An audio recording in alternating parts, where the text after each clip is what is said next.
Hello everyone, how you doing? Welcome to another stream.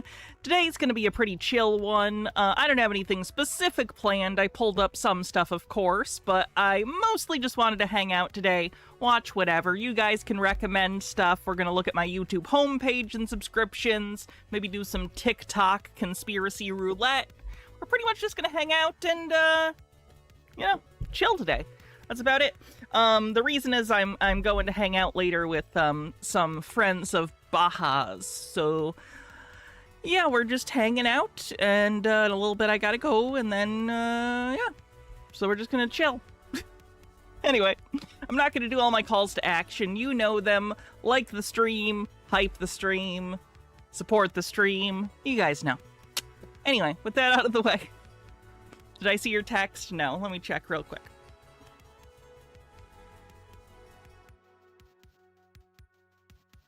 Okay, I have a little more time now, actually. It's a little later, so we'll have some time. That's good. We might do a full stream then of us just hanging out. Cool beans. Let's start out with this one. The AI slopaganda Christian nationalist lady put out another video, and unfortunately, I'm obsessed. I'm sorry. Once we watch this, I promise this will be the only one of the day. I promise. Wait, what did the disclaimer say? I don't think she had disclaimers previously. Disclaimer, this cartoon is a work of fiction, satire, and parody. Any resemblance to real people is purely coincidental. Also, please disregard this video entirely, as the creator is a crazy, misogynistic, and racist woman who should never be listened to primarily because she is a woman. Content protected under the First Amendment and fair use. Oh boy, and then at the bottom... Just anti-Semitism, just literal anti-Semitism at the bottom. She's a Nazi. Okay, let me report that. Give me 1 second. God damn it.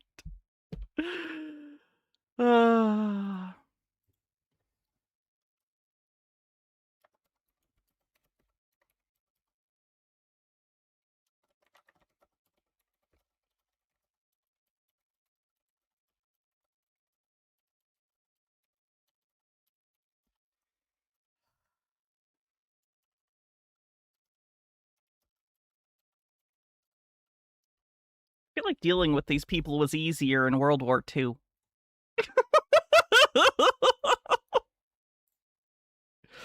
Christ almighty. Patriarchal stewardship and colonial... Alright, everyone. Our D-Days filing online reports. Very cool. Very official. America. The husband and father was taught to lead through benevolent authority. He worked hard to provide for... So benevolent, no one underneath him had any rights. ...for his family, and he protected them with his strength. Under both Christian... This will be the only one today, 25 videos later. Okay, this is really the last one. This is the only new one she's come out with. So I am bound by reality, unfortunately, on this point. Doctrine and English common law, the husband was legally and spiritually recognized as the... Just this first video, Ken Sister Sue. Just this first video. ...absolute head of household. His wife has very modern makeup. No kidding. However, colonial... Their hair looks pretty well tended to as well. Vice manuals, sermons, and legal codes emphasize that this must not be tyrannical domination. An effective household leader was expected to fulfill several distinct obligations. A husband was directly accountable to God for the salvation of everyone under his roof. Not really, though. In what way are they accountable? They just do whatever, they would just do whatever they want, and then they die, and then you assume they get some sort of comeuppance if they didn't do it. They still did whatever they wanted. He was expected to lead the family in daily prayers. Let us give thanks. Amen. For our daily bread and let's run our own little household cult. Yay. Love. All right, kids, today we're going to read Psalms 23. The Lord is my shepherd, I have all that I need. He leads me beside peaceful streams. He renews my strength. He guides me along right paths. That's interesting. What version of the Bible is this? Normally I hear it as, he leads me along calm waters. Bringing honor to his name. The husband was legally and Creepy AI mouths, creepy AI everything. socially responsible for Hannah should speak in third person. Hannah's getting upset!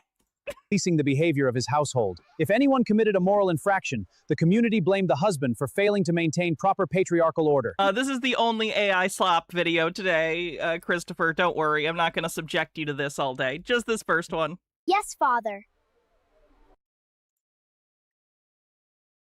Under coverture, a married woman has no independent economic identity. Husbands are legally and morally obligated to fulfill a duty of maintenance.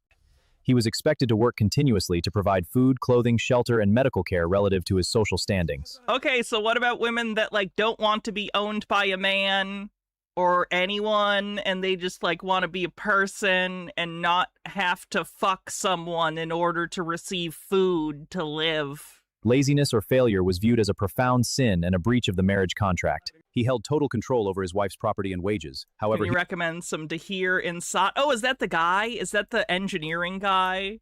Yeah, we can look at that after this, actually. Those are pretty hilarious. Yep, there he is. Yeah, we'll watch some of that next. he was strongly advised to manage it wisely. Squandering his wife's inheritance on gambling, drinking, or poor business deals, Bright intense community shaming and marked him as a bad leader. Shame! You squandered it all! You're a disgrace! Please, I beg you! That's why you never depend on a man to support you. What if he doesn't work? A husband was legally required to provide food, housing, clothing, and medical care for his family. If he didn't, he was put in the stocks and pelted with rotten food. That doesn't solve any economic issues that might lead to someone's unemployment. You're just saying, oh, you're unemployed? Well, now we're gonna punish you. He was whipped or imprisoned. Oh my god. A husband was expected to govern his family much like a king governed a nation. I will have discipline in this house, but I do this out. Man, it's almost like we had a whole war about why kings are a bad idea. Multiple wars! There were so many wars about this! Altered Undying says, hey, since this is a hangout day, this is Dr. Emiko Mizuno. She's part of Interaction X. Cyborg's the Clockwork Penguin, in her hand is Jasper. He fits in the palm of your hand and he loves you. Thank you. We'll take a look at that later. Oh, wait, is it just a picture? Oh, yeah, duh. It's a character thing. That's so good. I always like looking at your art. I like the, what's it called? The golden ratio on her jacket. All the little embellishments on the jacket are very nice. Out of love. I'm expected to maintain absolute obedience. Advice manuals teach that a husband must correct disobedient children to keep them from the path of ruin. Margaret. So, beat your children. It has come to my ear that you were seen conversing at the well mouth with the spinster Elizabeth. I was, sir. We spoke but briefly of the autumn harvest. She is a woman of ill repute. Her tongue is loud, and her carriage lacks the Okay, this is already just too boring for me. Let's move on. Let's do the Dahir thing. That's more interesting anyway. I don't know how many of you guys have seen this guy's stuff. I'm not even clear. Is this guy serious? Or is it, like, you know, tongue-in-cheek? The people who have seen this. He does these, like, engineering concept videos that are so impractical, it's hilarious. Look at this one. This is so good. It somehow has all the disadvantages of a plane and a train without any of the upsides of either. Steve with the Q says, patriarchy is fine as long as the father is always good. Monarchy is fine as long as the king is benevolent. Capitalism is fine as long as management has the best interests of company, customers, and employees in mind. It's almost as if we have one lesson to learn and it keeps not learning it. Basically, honor systems don't work, lots of people are terrible, and if you don't hold them accountable, people won't be accountable for their terrible actions that they will inevitably do. Not everyone, but enough people. So you have to have accountability. You have to have people exercising their rights and not being trampled upon by other people who are going to do so because there's no official rule saying they can't. Anyway.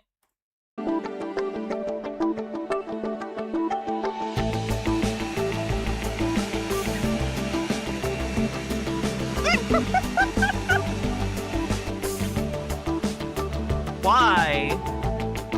Why?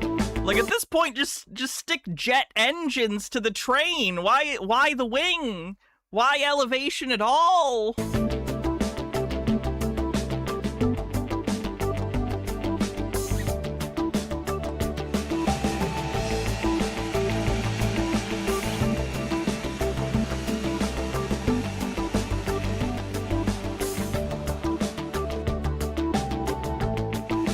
Also, the thing connecting it to the track is like the strongest rod in history.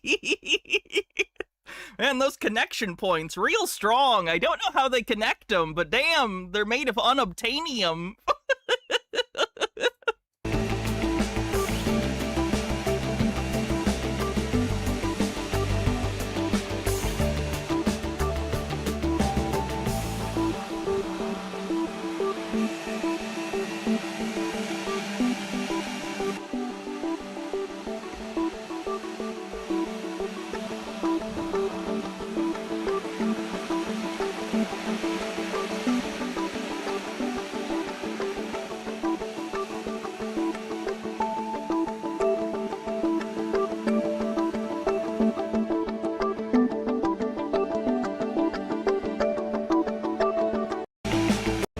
And then it just shows more. Let's see what some of the other ones are. Oh, the supermarket one was hilarious.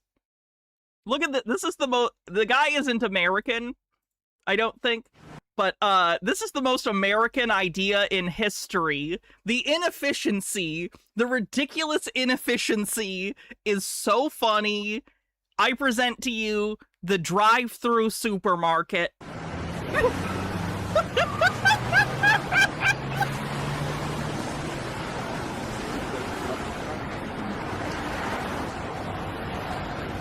The amount of energy waste. The amount, the inconvenience, oh god, the car accidents, the traffic jams on aisle 7.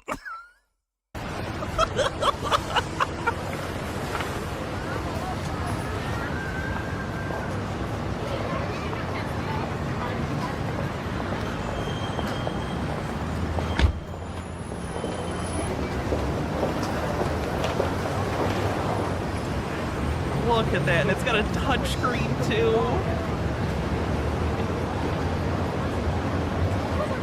They might be rage bait. I don't know. I don't know anything about this guy. I just think they're hilarious.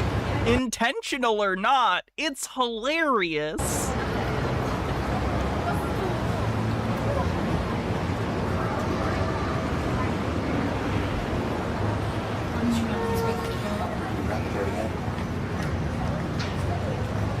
Go into the drive-through supermarket to socialize, and then the thing flips around and there's like produce. All these moving parts, that's really good. I'm sure the expense of the upkeep on all these mechanics are gonna be great. When it rains, there's no cover. True!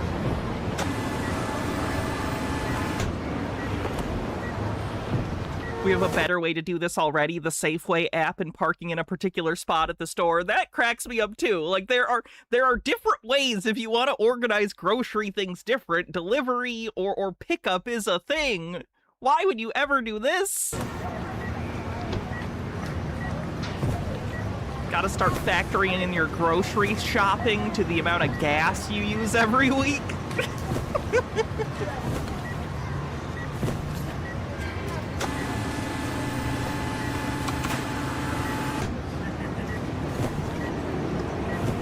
I'm sure none of that produce will ever get jammed in the mechanics either and get it all gross and, like, fuck it up.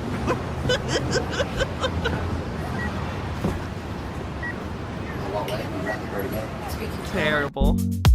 I like that there's ads everywhere, too. Like, they're fully on board with the dystopian concept here. All right, let's do one more of these right now, and then we'll move on to something else. We might come back to it later, but I find this guy funny. Ashley, thank you so much for 44 months, says, I'm heavy with child. Soon our subspawn shall arrive. I await the day. I will name them, and then forget about them.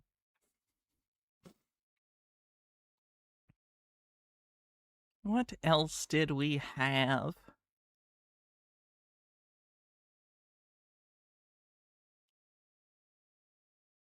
That's basically the same thing. Another drive market. Why is he obsessed with driving through a market? Such a bad idea.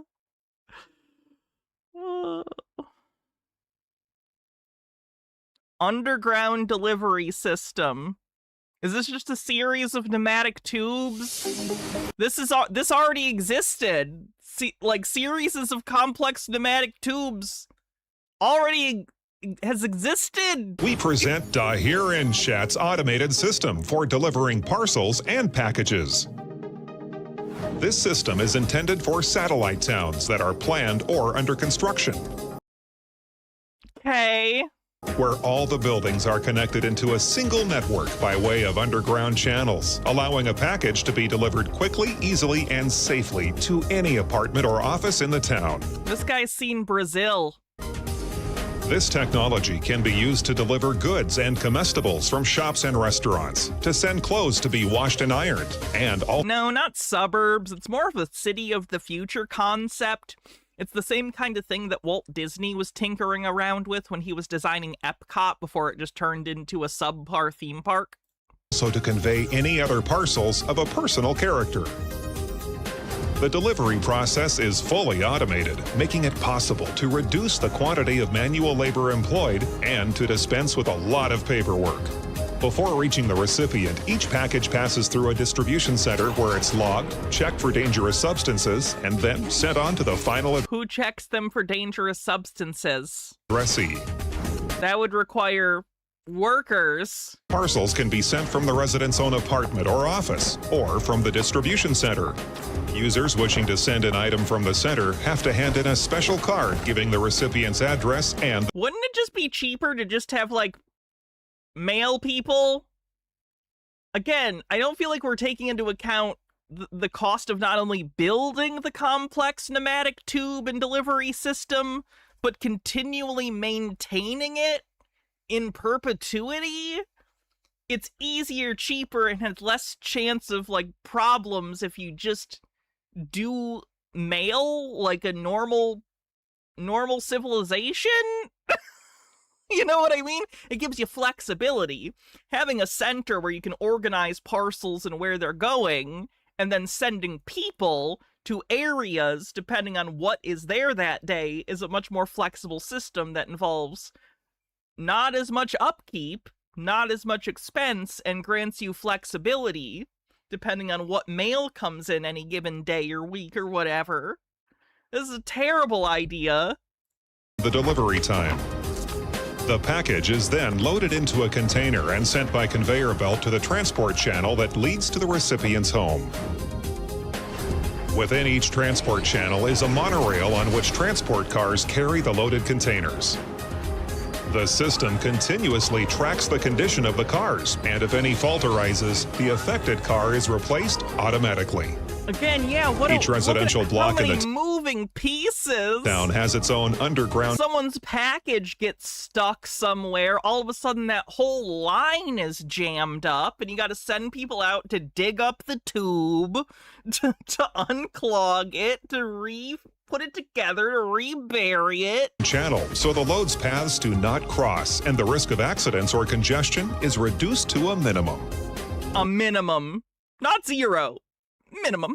When the car reaches the recipient's home, it deposits the container onto a conveyor belt and collects any empty container to return to the warehouse.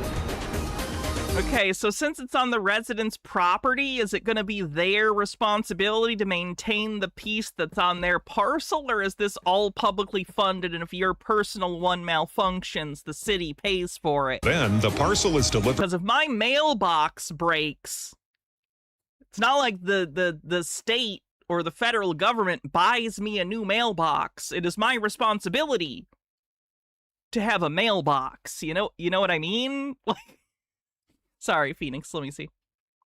You forgot to ask for sub-baby names, so I have freaking 4 sub-babies without names. What should I do? Groucho, Harpo, Chico,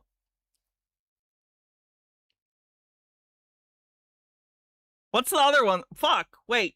Groucho, Harpo, Chico, Zappo. Fuck. There you go. To the package distribution system, located in the basement of the building. This system consists of elevators with conveyor belts leading to them. The whole system is located below floor level, making the basement a useful space to locate it. The container reaches the elevator, and only in a few minutes it's conveyed directly to the recipient's apartment. An auditory signal announces that a new package has been I only recognized one Gummo, and it involves a lot more dead cats than your typical Marx Brothers feature. received.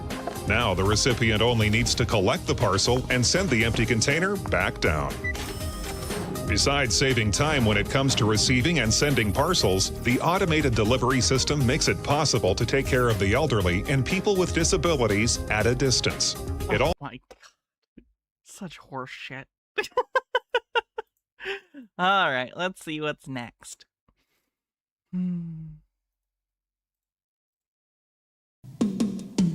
Now this cat has his ups and downs. He's called the Yo-Yo Man. I wish that there were more of him. Nobody does it like he can. He's going far. I didn't know Night Court was into yo-yos. This yo-yo star got the world on a string. To him it's no big deal. Upon one wheel he's the yo-yo king. Hey, why oh can't I be like the wild yo-yo man? Why oh can't I be like the wild yo-yo man? With the little hocus pocus and the quick flick of the wrist, he brings it all in focus, doing tricks I can't resist. The thing about some yo-yo tricks is that they're not even impressive looking, even though they're really hard. Like, the ones where you, like, throw them all around are really impressive, but the ones where you, like, tie up the string and then have it hang and then you undo it and you get it back, those are really difficult to do. I've, like, yo-yoed before and had yo-yos and was into, like, yo-yo tutorials and stuff. Those are hard to do, but they don't look impressive. Unless you know how hard it is. So a lay person is going to be like, okay, whatever. It's the downfall of the yo-yo. The yo-yo in the movies, how I wish that it were me. On every single channel, watching yo-yo on TV. Hey, why oh can't I be like the wild yo-yo man? That, like what you just did, that's really difficult. But does it look that impressive? I don't know. I'm impressed. Are you impressed? I don't know. Scale of 1 to 10. How impressed are you? Why can't I be like the wild yo-yo man? When it starts to rock He does and look aggressively Canadian. roll, that's when I almost lose control. You rock the baby, walk the dog, spin a flying saucer through the ball. The Eiffel Tower, the British See, we're all getting 5s and lower. We're all getting 5s and lower. Hey, this guy's got it in the bag. There's not a trick he I assure you, the amount of time it takes to get it right warrants more than a 5, but it's not evident, so why do it? Anyway, that's interesting. That implies that I believe that the primary reason to do things is to impress other people. That's an interesting slip. What happens when Hannah armchair psychologies her own bullshit like she does people she watches on stream? Nothing good. Anyway, what's going on? Guar meets Joan Rivers. We are right in the middle of our 5-part series this week called Rock on the Wild Side. And today we're going to meet a band that's been described by their man. You're a half an hour in and you've already had 3 to 4 ads, mostly for thrift books. I don't know why YouTube asks me when to put ads in, because they don't listen. It's like theater. It's like they go, how many ads do you want on your streams? And I'll go, not many, because I don't make that much money on them anyway. And they go, okay, thanks for your suggestion. How about we do them constantly anyway? Fucking YouTube and Twitch. Manager as a cross between KISS, the Rocky Horror Picture Show, the World Wrestling Foundation, and The Simpsons. The World Wrestling Foundation. For just 5 cents a day, you too can adopt a desperate wrestler who's been victimized by Vince McMahon. To me, they really look like the Teenage Mutant Ninja Turtles on LSD, but the name is GWAR, and wherever they perform, thousands of kids flock to their concerts hoping to be dragged on stage and sprayed with blood. I mean, the whole thing, I don't get it. Anyhow, they have a new videotape and an album called Scum Dogs. Here's one I'm going to win again. Scum Dogs of the Universe. Thank God it's out. Will you please welcome GWAR?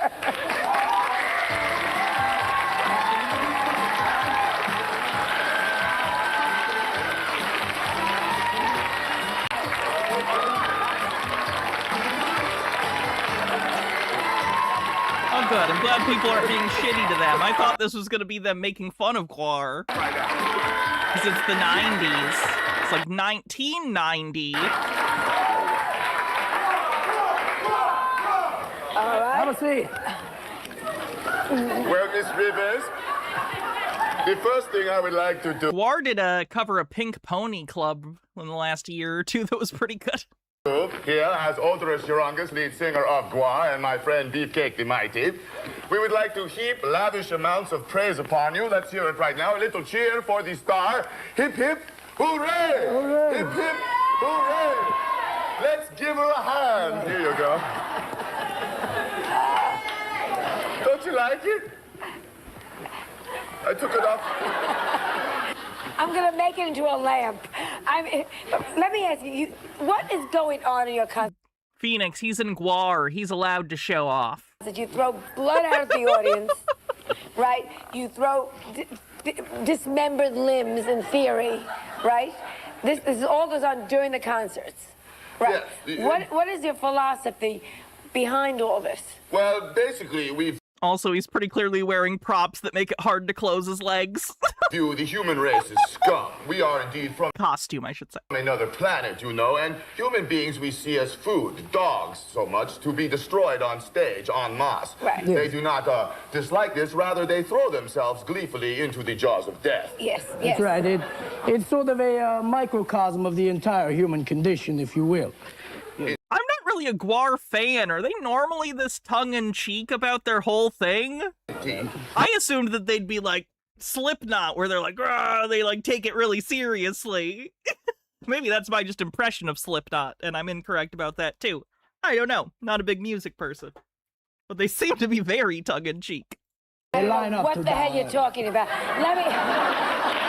Neither do we, John. It's okay. So that everywhere you look nowadays, you look on TV, you see people being run over by tanks, people being beaten by the police, people starving, new sexual diseases. Famine. Obviously, the human race is in love with self-destruction. We are only satisfying a consumer need. That's right. Now- Supply and demand. Supply and demand. And you are supplying a consumer to me. I mean, you're in such popular...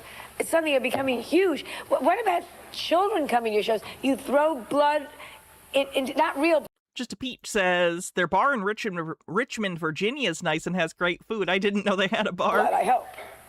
Oh, of course it's real blood. What are you talking about? No, seriously. No, seriously. Everyone who comes to our show is ground up, and after the show, they are dragged onto the stage, and tiny robotic arms take the fillings out of their teeth. Yes. The rest of their bodies are ground into GWAR dog food. Not they drop is wasted. Where is GWAR, by the way? That's where you come from, or that's the name of the group, or both?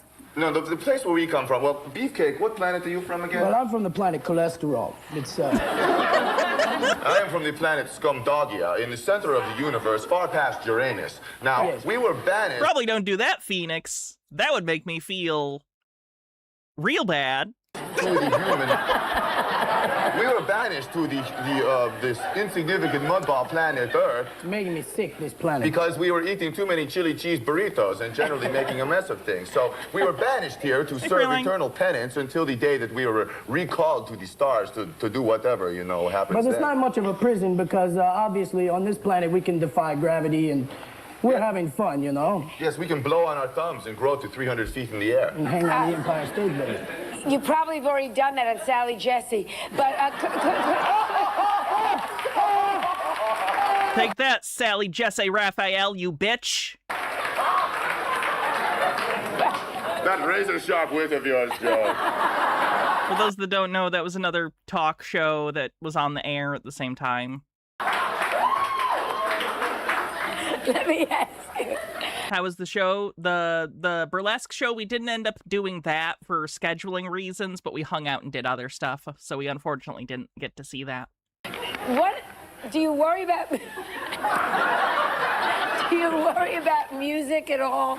Why, of Is that- course. Why worry? We're wonderful. Yes, we are. do We you- don't even play the guitars, actually. Telekinetically, we manipulate the fretboards with our minds, you Mind see. music. But who writes your music? Do you have any involvement in that at all? Well, indeed, we created the word music, the whole concept of units. After we destroyed the dinosaurs, we stretched their gizzards. They crossed the Grand Canyon. Plugging them lightly. And Beefcake composed the first song ever, I believe. That's right. I write the songs. That's right. Barry Manilow stole Every that from piece us. of music ever written was robbed of guar. Indeed, yes. What about sex in your act? They What say about sex? In our acts, in your act? sex, Yeah, and they say that there's a lot of sexual things going on in the act, and Well- that's what makes it. It takes it into a whole different area that makes Two Live Crew look sweet. Two Live who? we I don't watch don't watch much television. Of course Oh, you do all except for the your show. We watch your show 24 hours a day. all the time. Yes, I know what you're talking about, this Two Live spew and the guys who say the F word a lot. Yes. Well, I, for one, are really glad they got off. Thank you. I do want to get another horn crown thing for tinfoil. The last one broke. You know what I mean? Yeah. What about you? Are there a lot of sexual innuendos in your act and sex? Well, there's no innuendo There's to it. nothing innuendolous about it, you know? There's a 15-foot-long growing penis that It's spews innuendo, digestive right? fluid everywhere. No, you have that on stage, and yet you let Not children. all the time. Sometimes, you know, it haunts us. It follows us gig to gig, you know. It's a nightmare. We've had some problems, you understand. You were, lately. weren't you arrested? John, you really shouldn't have. I'm so. Nope. Joe. Strength, like my friend Laurence Olivier would tell me. Indeed. It's true in the human suburb of Charlotte, North Carolina. Thank you, Beefcake, for being here for me right now. Thank you very much. We have, or I used to have anyway, an object growing between my thighs that we called the cuttlefish of Cthulhu. Now, this aforementioned object was attached to my body, you know, and the police, they came to the show, and they told me that, you know, I was trying to simulate a human penis. What an insult. I mean, why would they need to? That's ridiculous. So anyway, They arrested you, not. well, they didn't arrest me so much as bribe me, take me back to the station house. You know, they said they wanted to do a bunch of confiscated crack with me. And hey, I love to party, you know, so went back to the station house. The next thing I knew, I was totally unconscious, and they had amputated the cuttlefish with a laser saw and buried it in a nuclear waste sludge pile. And, It's tragic. yes, the Charlotte police was holding the cuttlefish for some time. Tipper Gore was holding it for a while, but they made her give it back. They're pretty good at improv. I assume this is all off the cuff. They're doing pretty good. Give it up reluctantly. How far are you guys gonna go? Cleveland. We have some Cleveland people here. We have some Cleveland people here. Thank you very much. Thank you. Aren't you worried that people don't get that you're very? Oh my god, this was 36 years ago. How old is Guar? funny that they're gonna take Are it Guar all old men now? seriously, that they're gonna see something like this. Well, and, that's pretty what I'm serious, saying. No, but I mean that somebody's gonna go home and say, well, that's what they do. Whack. That's what I mean. Aren't you frightened? Guar are now how I saw Kiss when I was a kid. like a lame thing that like dads were into. Like, ooh, so edgy. Ooh, Gene Simmons. The responsibility Well, that you I have. think anyone who did that is probably a GWAR was founded in 84. I had no idea it was that old. I just didn't hear about it until I was older. very disturbed person to begin with. That's right. Oh, they have a rotating lineup? I didn't know that. That makes sense. We don't want to know those kind of You people. see, John. That's what. I mean, I know. I think you're brilliant, and I think you're terrific. But I think it worries me that somewhere's going to watch you guys and say, "Okay, that's what we do." Well, let them join the army or something. There's plenty of outlets for that. Good answer. They can be policemen or something. Yes, they can do that. But I think you're funny. I think you're bright. A pleasure talking to you. Please come back anytime you're in the neighborhood. Just drop I feel like our producers made her ask that last question. in. Didn't feel like she cared to ask it. Felt very need to ask this because my producer told me to. We'll be right back with Stephanie Powers. Fun. Ah, god damn it. I have come here to chew bubblegum and kick ass. And I'm all out of bubblegum. All out of bubblegum. Great movie. It's not about conspiracies, it's about capitalism. You know that movie? They Live? This did not start the monster fucker thing. The monster fucker thing has been around longer than any of us or our parents or their grandparents. Where Roddy Piper puts on the glasses and he can see them for what they actually are. You know, this one. You know, The glasses are a metaphor for class consciousness. The glasses are a metaphor for class consciousness. the movie where Roddy The Piper movie's about capitalism. John Carpenter has literally said it multiple times. famously It's about Reagan-era capitalism and Thatcher shit. joked that Like, very explicitly. movie was actually a documentary. Well, I want to show you something oh so interesting. At the end of the movie, they need to blow up a signal broadcaster on the rooftop because that signal doesn't allow everybody to see them for what they are. It fools their eyes. And in the movie, that tower, well, it's at the Cable 54 building. 54 in that tower fools everyone's eyes. And I was thinking to myself, what's a really big tower that sends signals all across the world? And it dawned on me, the Eiffel Tower does.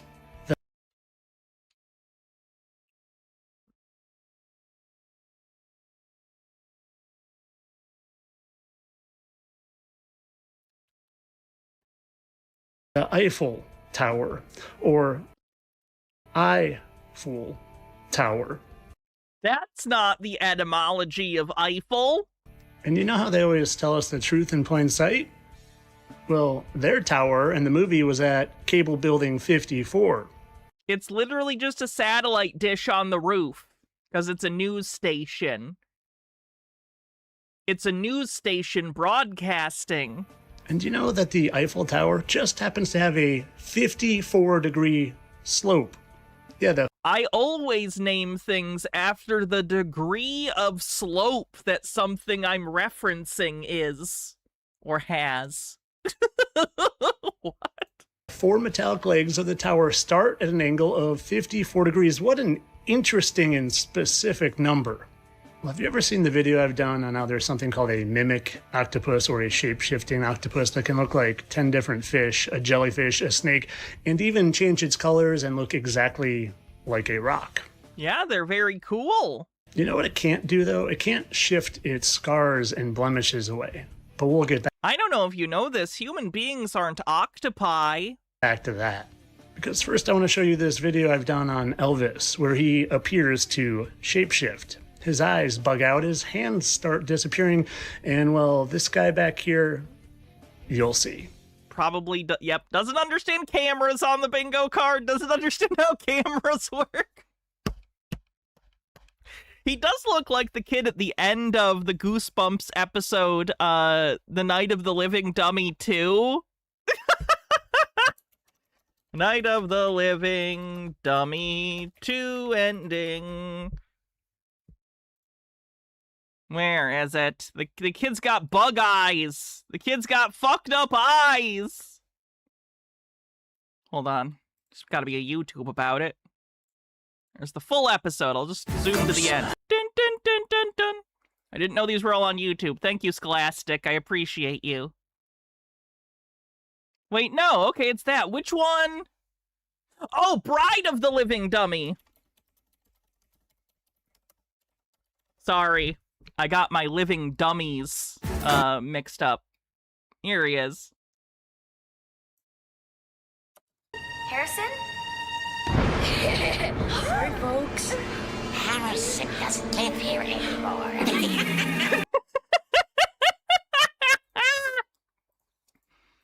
I could play Slappy the Dummy. First, there's a still frame on his eyes literally bugging out of his head, but I think this is... I still like Goosebumps, by the way. When October rolls around, my favorite background, like, noise shows that I'm not necessarily directly paying attention to, but I'm, like, on my phone or I'm playing a game or something.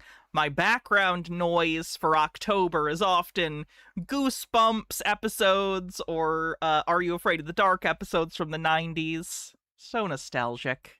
More telling. Now, keep an eye on that guy, and... You didn't even know there was one living dummy? Apparently there are many. Oh, there are so many living dummy Goosebump books. There's Night of the Living Dummy, which doesn't introduce Slappy as a villain until the end. But Slappy became very popular. He's sort of the mascot for Goosebumps at this point, and he was throughout the 90s too, because he was big on the TV show, and those books were popular. So they did, like, Night of the Living Dummy, Night of the Living Dummy 2, Night of the Living Dummy 3... Bride of the Living Dummy. These are all basically kid-friendly child's play stories. They did Slappy's Nightmare. They did a whole bunch of other spin-off books about Slappy. Slappy is overplayed in Goosebumps, though I do like Slappy. You just... For a children's book, of course. Watch for yourself as his face shifts. It almost looks... kind of like those faces from the movie They Live. Wouldn't you say? Let's get a little closer. Not really. And They Live, it's basically like their skin is removed. It's not really removed, but it looks like it for their species, and they're sort of the color of anaglyph 3D glasses, which I think is purposeful. Look here. Now watch. Yeah, that's just how video looks when it's like you zoom in on it, man. It's a videotape. It only has so much resolution. It's a scary looking face, and there he is. Like I said, it kind of looks just like... Not even a little bit. Like those faces from the movie They Live.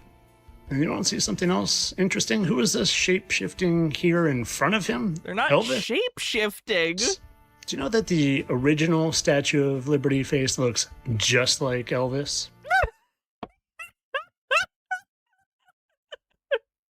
Bring me your tired, Bring me your...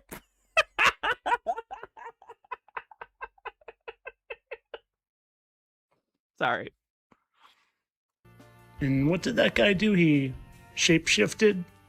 Well, do you know who this is? This is Mystique from the X-Men movies, and she's... Not the good one. Use the picture of the good Mystique. She sucks. A shapeshifter. Nothing against Jennifer Lawrence personally. I don't really have opinions on her as a person, because I don't know her. Did not like her as Mystique. So bad as Mystique. And they always love to tell us the truth in the movies. And, well, here's a scene from X-Men, and Mystique is shapeshifted into the Statue of Liberty. Yeah, because the finale of the movie takes place in the Statue of Liberty because Magneto is intending to use it what was it in the first X-Men movie? To amplify his powers, to send out some wave that would, like, kill all the humans, but keep all the mutants alive or something? It's a MacGuffin. He's using the tower for something, and there's people tied up, and they gotta stop him. Oh, it mutates them? Okay. Oh, they should have done that. Why didn't they just do that? That would have solved all their problems. It wouldn't have killed anyone. Everyone would just be a mutant. They should have just let Magneto do that. Like, to be honest, I didn't remember that that's the plot. Yeah, Magneto's totally right. That would solve all their problems and it wouldn't kill anyone. The mutations are unstable and it kills people. Oh yeah, because Senator Kelly fucking melts or something. There. It does kill? Okay. Never mind then. Again, seems like they just should have worked with him to figure out a way to make it not unstable. Because that would solve their problems. You think maybe they were trying... No offense, but as a trans person, if I could push a button that would make everyone on Earth trans so they'd stop being so weird about trans people, sorry to cis people, you're about to have a very uncomfortable time. You're about to learn today. To tell us something. Really trying to tell us something. And you want to see what else happens in that scene? Well, poor Mystique, who's playing Storm right now, gets stabbed by Wolverine, and, well, it leaves some scars, and then she shifts... It truly, yes, it will be alt-fact. It will be transgender for everybody. Lennon Cat says, for the record, we don't know how dangerous the mutation ray was. We only ever saw it used one time. That's not enough data points to draw an accurate conclusion. There had to have been some exposition line, right? Like, oh, it's gonna do this. And frankly, within a story, it's not a real world thing. So if in a story there's an anecdote of one person and it's in the story is communicating to you that this is true broadly. They're not, it's not the real world. So an anecdote in the context of a story like that is data because it's a story, and that's the data point that's intentionally being handed to you. Back to her original state, and guess what? It's not very interesting in a story if they pause the story to take 6 months to do a bunch of trials on animals and then humans, so you just kind of have to go anecdotally to get the information across. Scars we're not playing bingo because we're not exclusively looking at tinfoil today. Are still there, kind of like I said about that octopus. But we'll get back to these scars. First, I want to show you something else. Something a subscriber showed me. It was a Michael Jackson video where he's on the... Yeah, this is the same music video that famously involved the morph effect quite heavily. This is one of the early examples of the digital morph effect, which now is so common we don't even think about it, but it was pretty new in the 90s. Statue of Liberty, and right after he's on the Statue of Liberty, they shift to a scene where people are shape-shifting. Yeah, that effect was like, and I still think it looks great. It's still very effective. I think we've been desensitized by its use over time. But yeah, what an incredible effect for the time. Fuck Michael Jackson, he's a pedophile. Don't know if I can say that. Anyway, fuck Michael Jackson. If they're trying to tell us something again. And well, here's that scene, and there's Michael up there, and here's the statue of Lucifer. It's a ton of landmarks. First of all, Michael Jackson is from the United States. So the primary landmark is the Statue of Liberty. However, behind it, you can see the clock tower in London with Big Ben. We have the Eiffel Tower. We have the Taj Mahal. Looks like the New York skyline in the background. I don't know what skyline it is, and very far in the back you can maybe see a pyramid.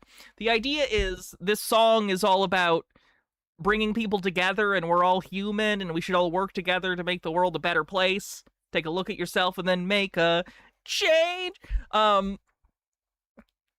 That's the message that's coming across, is this idea of unity and working together, and we're all humans. Not what you're thinking. I mean, Liberty. And hey, if they're in New York, why is the Eiffel Tower... Wait, is this man in the mirror? Is this a different one? I don't remember. ...in that picture as well? And a bunch of other big towers. I wonder if they're all in communication with each other, sending out signals for us to not... No. Just a Peach says, I was watching a satire of it about menopause, what is this? Deceitive? And all the things that were signs of a man are things I do, and Green Guy does too. Be able to see. For us not to be able to see. He's so lucid for such bad delusions, because I don't think he believes this. I think he's a con artist. I think he does this knowing it's all bullshit, and he just does it for clicks and attention and money. see exactly what they continue to show us, right in plain sight, right in the movies. Maybe I just have the glasses on before a lot of you. Maybe you're just an opportunistic asshole. Maybe I was given the spiritual glasses to see because I would be fearless of them and help inspire others to see them and be fearless as well. Oh, and back to the scars, how a shape-shifting octopus can't change its I scar. want to point out that the searches this guy did in the beginning were worded the way that only gets the info they want to hear. Oh yeah, conspiracy theorists do that all the time. Because it's damaged tissue no matter what form it takes. Well, either can Oh, they. a detective. I see, just a peach. That's Dale Earnhardt Jr., who died when he hit a wall. And that's Morgan Wallen. And Morgan Wallen just happens to have that big scar right there under his eye. And you want to see something interesting? Well, not only does Morgan Wallen have that scar, but so does Dale Earnhardt, who hit a wall when he died. And what do I keep saying? They tell us the truth in the movies. Well, you know where else they do? Music. Here's some Taylor Swift lyrics. At least you know exactly who your friends are. They're the ones with the matching scars. Another Taylor Swift song. Did you fall for a shooting star? One without a permanent scar. Like, if this were an actual train of thought, it's completely disorganized. Like, if this were a train of thought, the best way I could describe it is schizophrenic. Like, this is not how a sane person talks, but I don't think he's insane. Effectively, he is simulating delusional thoughts. Disorganized delusional thoughts. Which is not a good thing to impart to people. Stars are angels, by the way. How about this song, Scar Tissue by the Red Hot Chili Peppers? Scar tissue that I wish you saw. Sarcastic Mr. Know-It-All, you think maybe they were talking about me? But of course, all this for... You think they were talking about you? Delusion of grandeur and a delusion of reference. Ooh. Entertainment purposes. I don't really think there's a bunch of shapeshifter... No, that's more paranoid. Paranoid? That's a paranoid delusion. But it is of reference because he's thinking of something is being communicated to him. Reptilian seraphim angels running around down here and they tell us in the movies. No, that's... Now I gotta remind myself. The types of delusions. Let's see if I miss any. Grandiose. Somatic. Which is like believing that there's something wrong with your body when there isn't. Grandiose.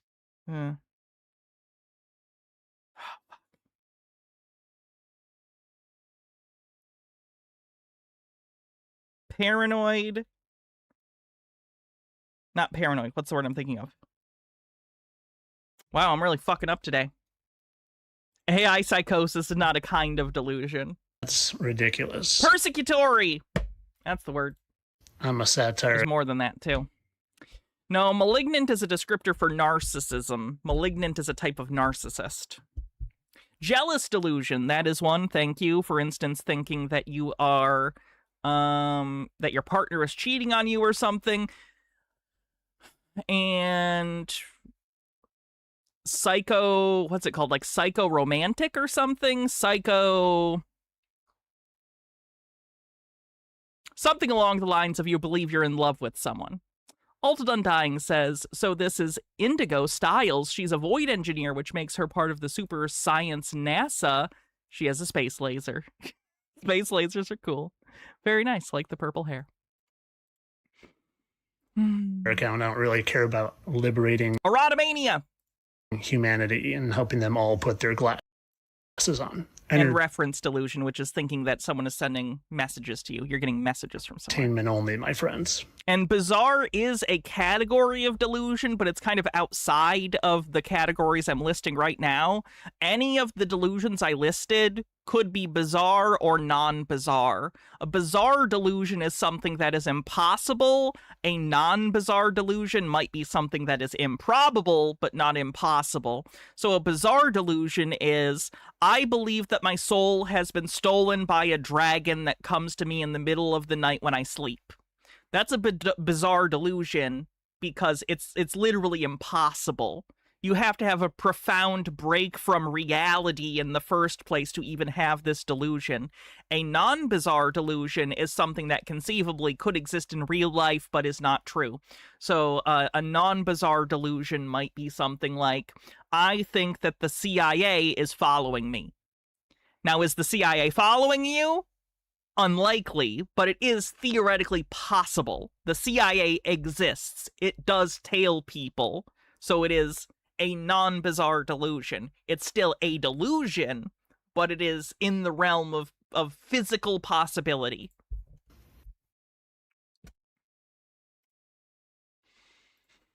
Oh my god, they did the Little Nicky anime? Ew. 地獄生まれの地獄育ち魔王のせお前死んでも死なないやつヘナチョコ悪魔ニッキー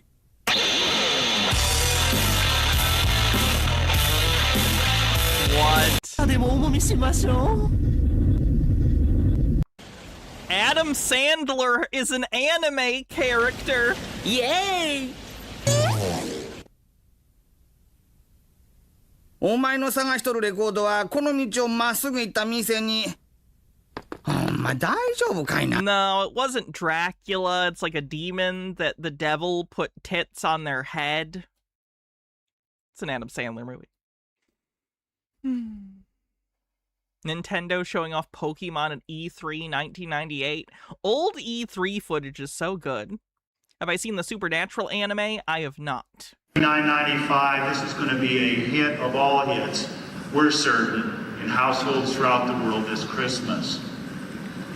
And finally, in between the launch of camera and printer and the launch of the new color product at holiday time, we are backing the single biggest launch of a title in the history of the handheld video game business. Since Dracula did have that funny hair in the one film, yes, Bram Stoker's Dracula by Francis Ford Coppola.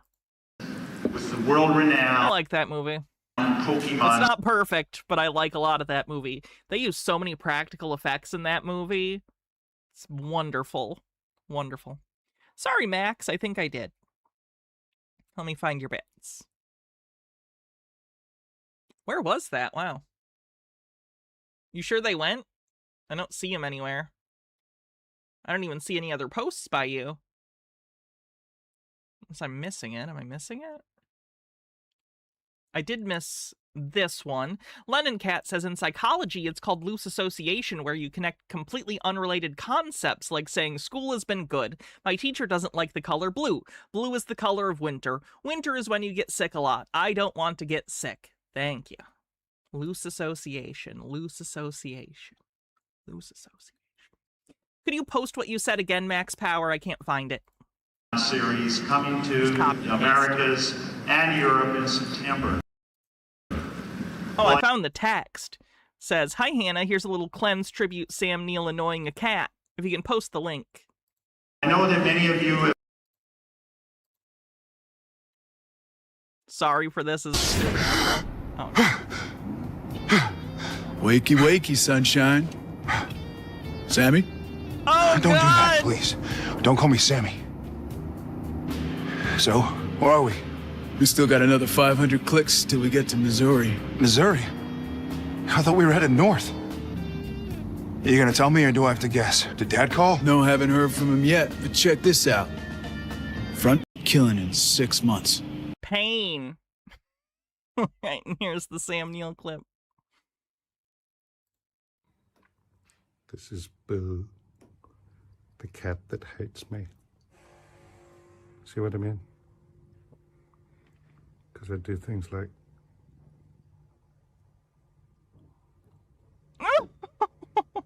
It's really annoying when you're trying to sleep, isn't it? Boo.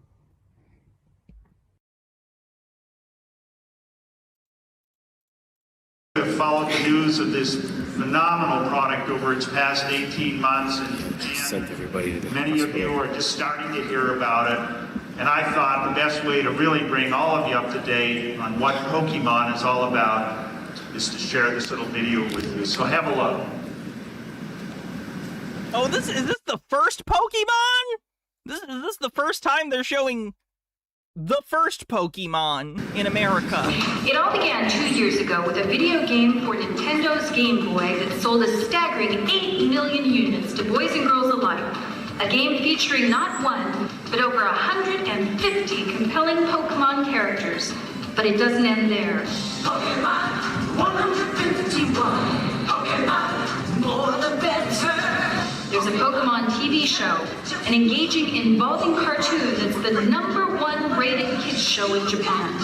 Over 300 million Pokemon trading cards have been sold, over 1 million Pokemon music CDs, and there are over 2 million readers of Pokemon comics.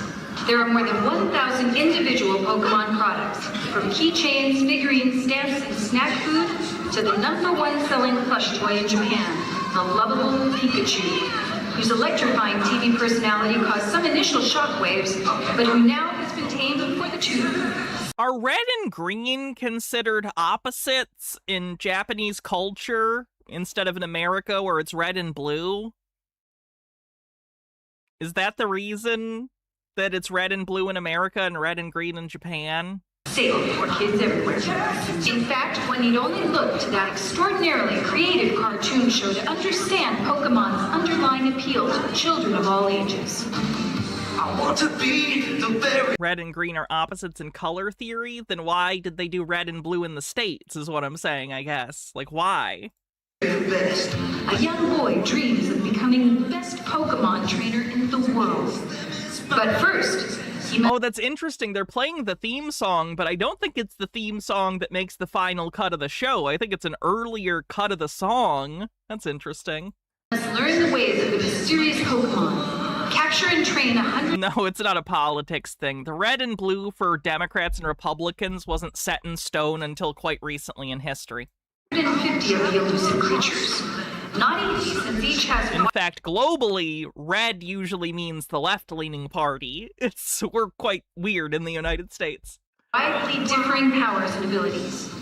Some are even capable of evolving.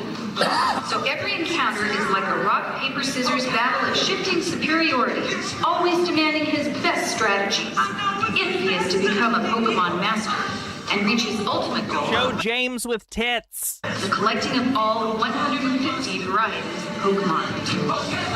Go Porygon. But that's TV. And the driving force of the mania here today seems to be the Game Boy game, where players go beyond TV to become interactive participants in the Pokemon saga.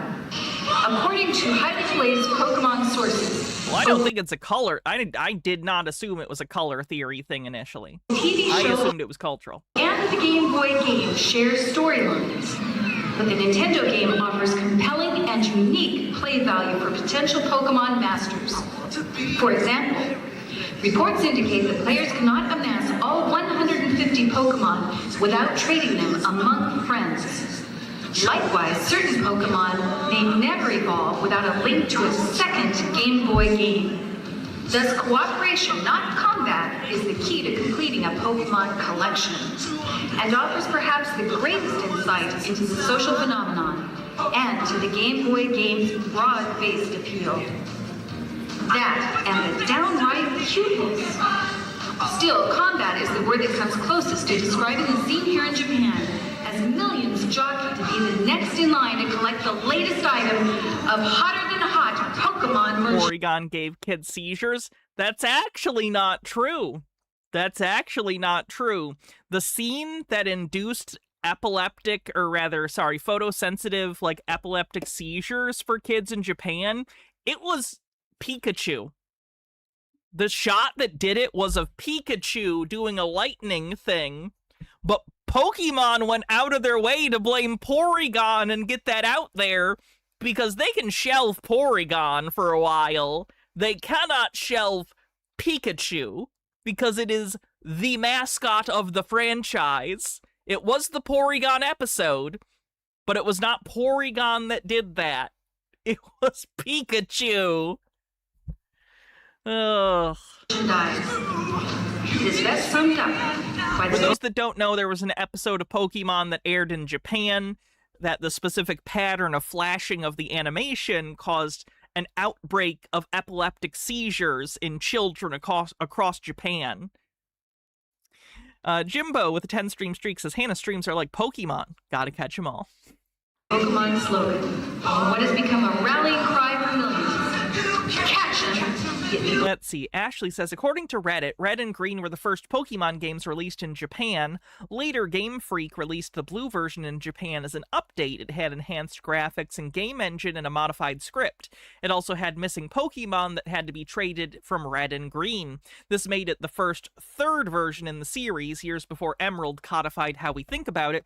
When it was localized for Western audiences, they used the script for Blue, and then it looks like it cut off, but I get what you're saying. They used the script from Blue, but they made two versions of it, like they had original of, like, Red and Green, and called one Red and one... I understand. That makes sense. Pokemon! You're gonna see them Yellow. I always liked Yellow. everywhere. Coming as a television show as indicated in the U.S. in September 5th, I think, 5 days a week, and 90% coverage in the nation. The Game Boy games will launch on the 29th of September. There was a slip in my earlier comment. It'll launch in Europe in 1999. But after almost 2 years in Japan, lest anybody think it started to slow down there as a phenomenon, you're going to see a little device. Dillis Filler, fun fact, robins have red breasts because orange was not part of the English vocabulary at the time. Walking around the show on many of us, it kind of looks like some kind of very unusual, perhaps communications device. But what it is a little game called Pokemon Pikachu. Launched just 30 days ago in Japan.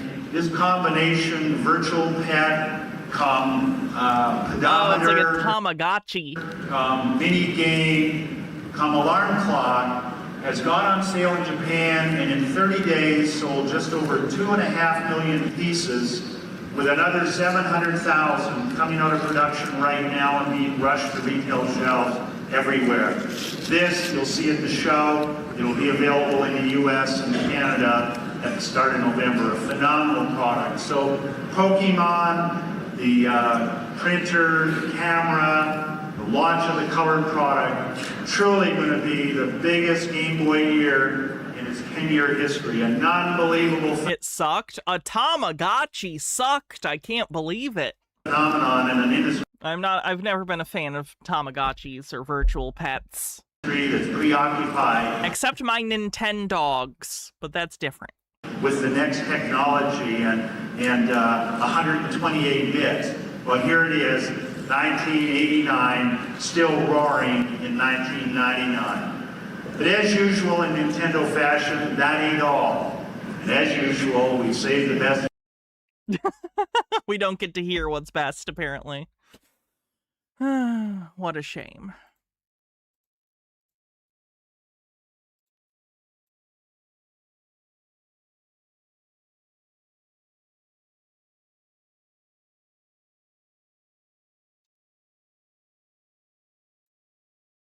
I'll order the signature bond. We're going to have a bond form for you to sign here next door.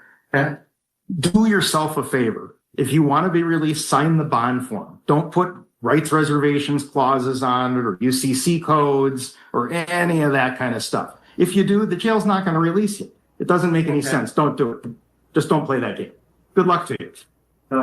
This way, sir. What if Cass or Olive got Troned into being game pets, that I would have to Tron myself into it to get them out of it? Like the second Tron movie. Maybe? I've not seen the second Tron movie.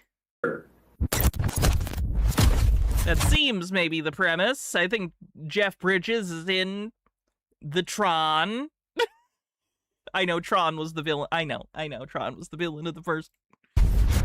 Welcome to Courtroom. Freyline says, whoops, meant to add bits. They chose red and blue to appeal to Americans because of the flag. It's actually very funny. I was watching The Silent Peter Pan the other day from 1924, 23 or 24. And it's pretty funny because even though Peter Pan, the original story is, of course, English, and the most famous versions of it are English, because this film was produced in America, it's American, and there's just really random patriotism slammed into this. At the end, when they defeat Captain Hook, they raise the American flag.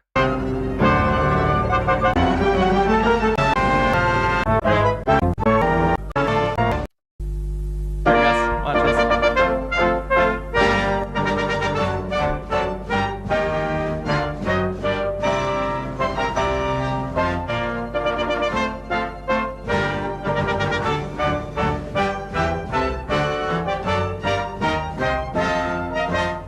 You have this on Blu-ray. Me too. I also have this on Blu-ray from Kino Lorber. Nemesaur, thanks for gifting 10 Tier 1 subs. For the record, I really enjoyed this movie, by the way. If you're into silent film, I would recommend the 1924 Peter Pan. It's a fun one. Oh, I gotta show you Nana, too. You want to see how they depicted the dog Nana?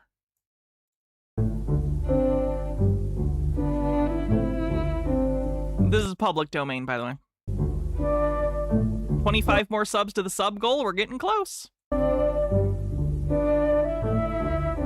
Only 26. It's a person in a suit. Kind of creepy, but cool.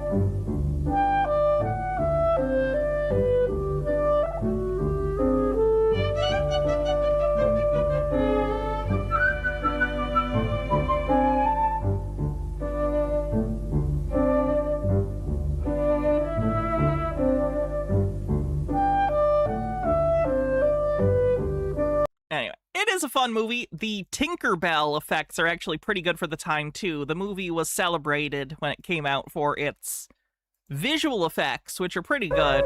There's Tinkerbell.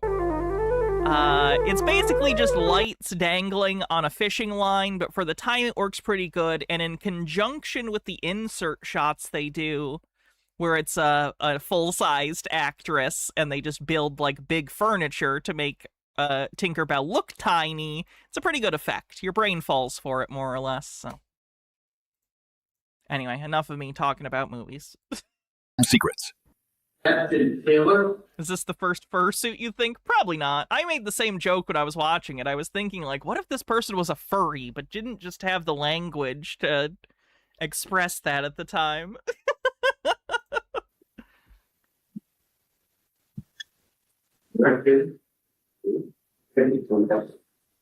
We'll next call the case of the state versus Sebastian Taylor. It's case 26 CM 1649.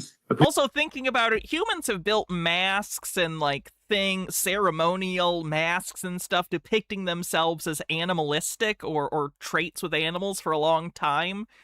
So no, I would say, depending on how far you stretch the concept of furry. Appearances, please. Sam Smith for the state. Mr. Taylor appears in person in custody by attorney Luke Fagley. But I don't need an attorney.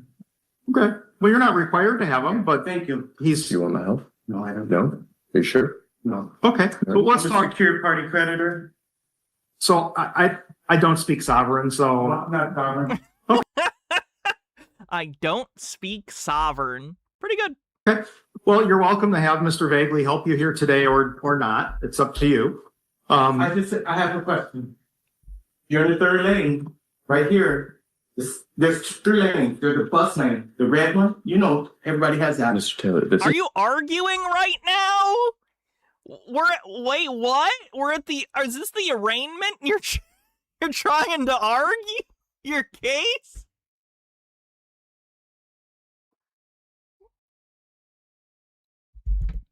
That's not gonna work. You're driving. Wait, he's slipping me. Stop for a second. My advice to you is He to not let me do talk. Okay? There's 3 lanes. 2, the bus lane.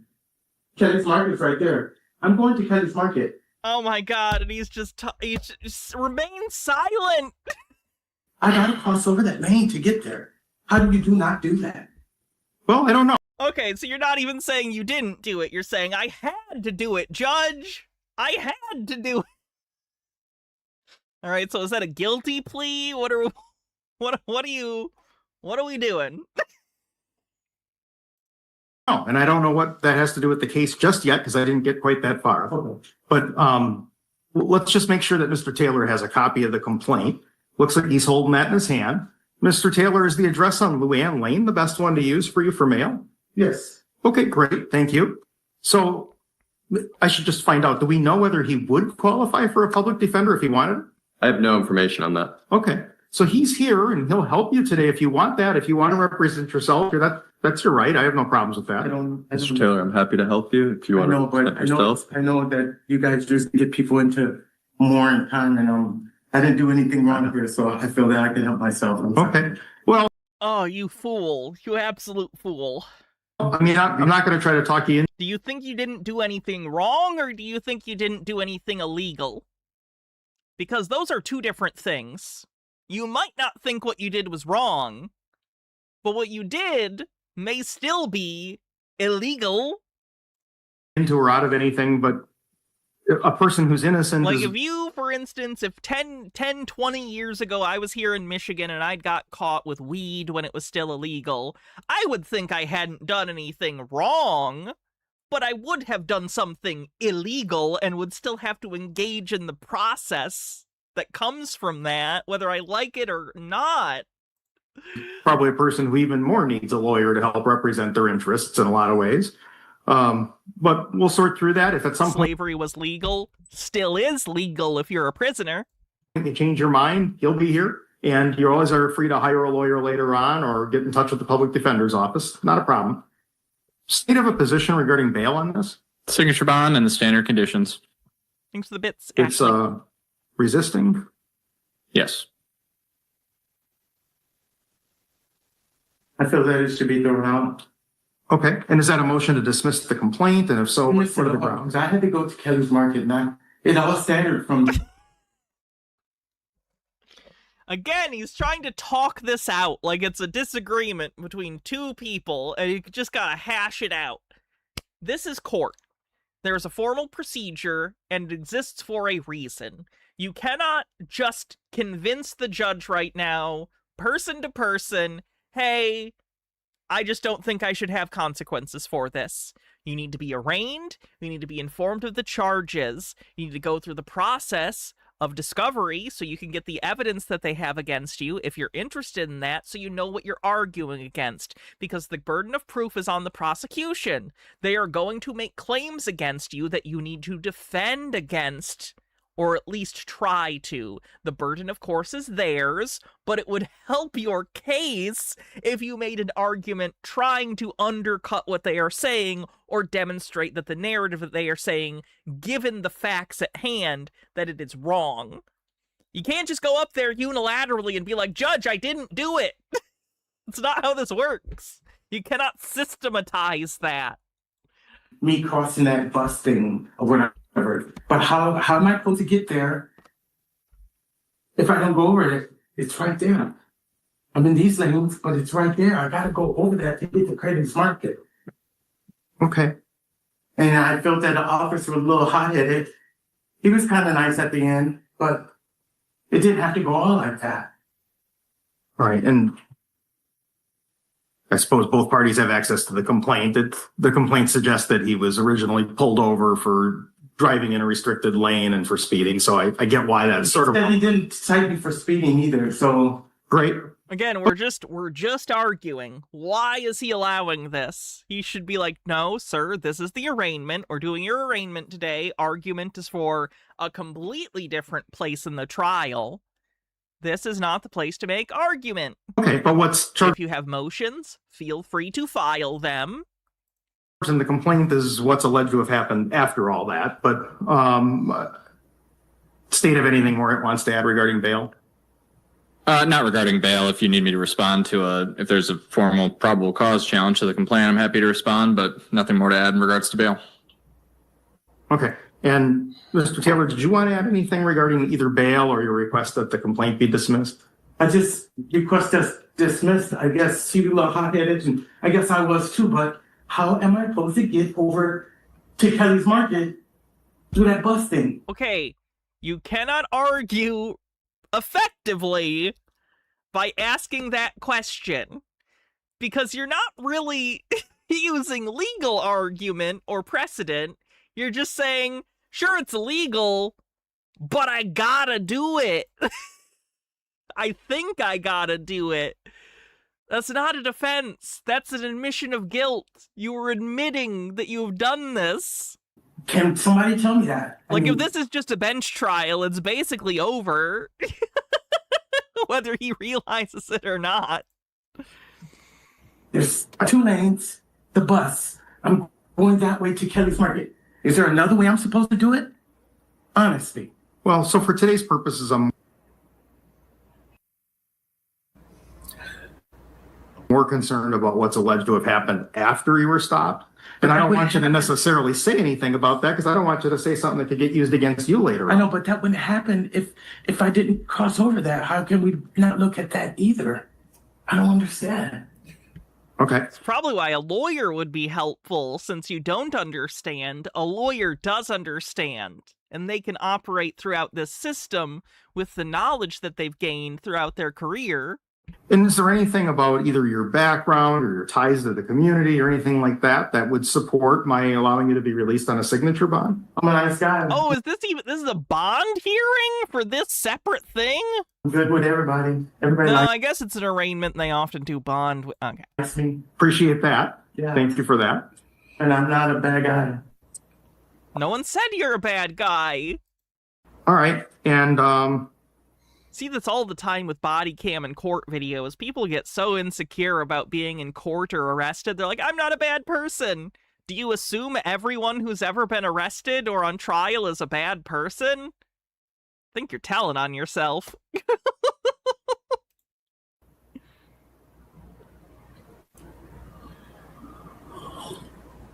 I'm just taking a little bit closer look at the complaint.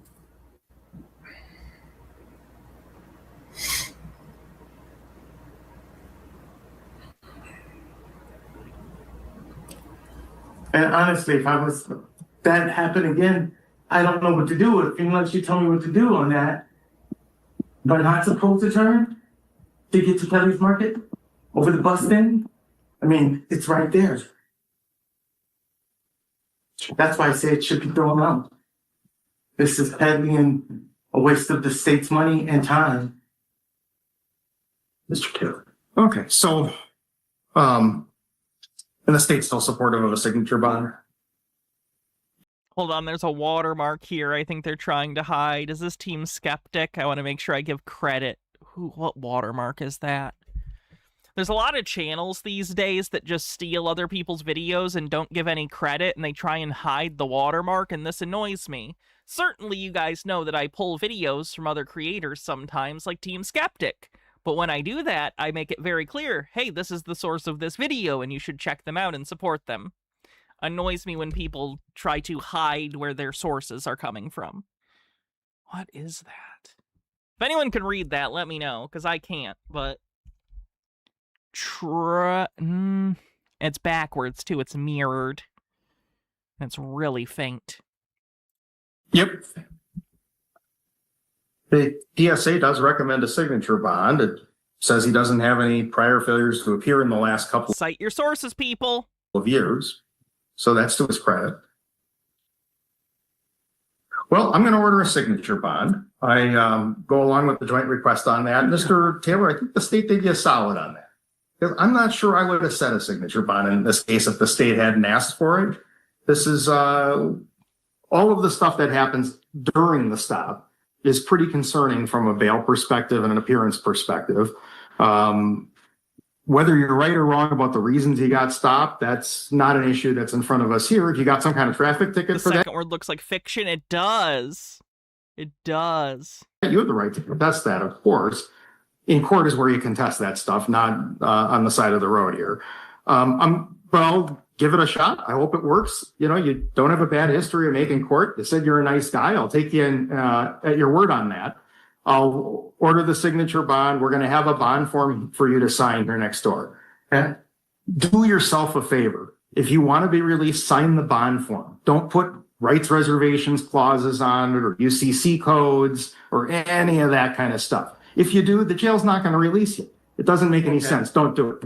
Just don't play that game. Just a peek with a tip says, I think the only bad people break the law belief is what makes many people think that if I'm a good person, the law can't control me, thinking happens. Yeah. Good luck to you. Yeah, this way, sir. Very good one. Next is Rosario Niederhauser appearing via Zoom. 6CR911. Oh, that's a little easy. Jurisfiction. On this call, the state of Texas.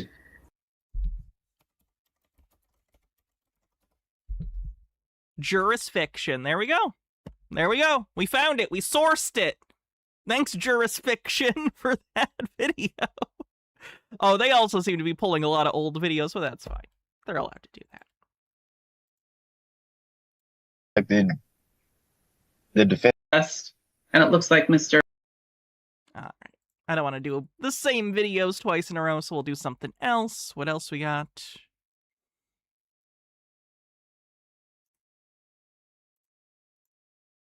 This is from Dr. Edru. I feel like I've seen them before. They do edits. Alan.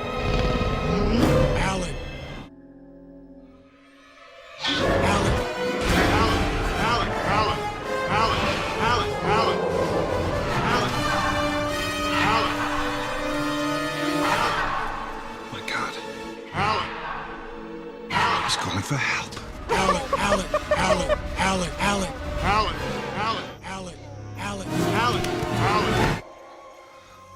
What are you saying? Alan. What are you looking for? Alan. Alan. Alan. Alan. Alan. Alan. Wake up. I'm almost there. Jurassic Park 3 is not a great movie, but it's watchable. I think you can go... I'll be honest, I think you can skip 2. I really don't like the Lost World. Lost World has that, what am I gonna call this? There's probably already a trope name for this, but like... side character becomes main character syndrome. Ian Malcolm is a perfect side character in a group of other characters. Just like Jack Sparrow was a good side character that really spiced up the movie. But when you make Ian Malcolm the main character, Jack Sparrow the main character, or Han Solo the main character, it kind of falls apart. Because their character and how they interact with the story, the way you liked them, is different fundamentally because they are not the protagonists of the story. By making them the protagonists of the story, you inherently change the dynamic of the character, and it never feels right.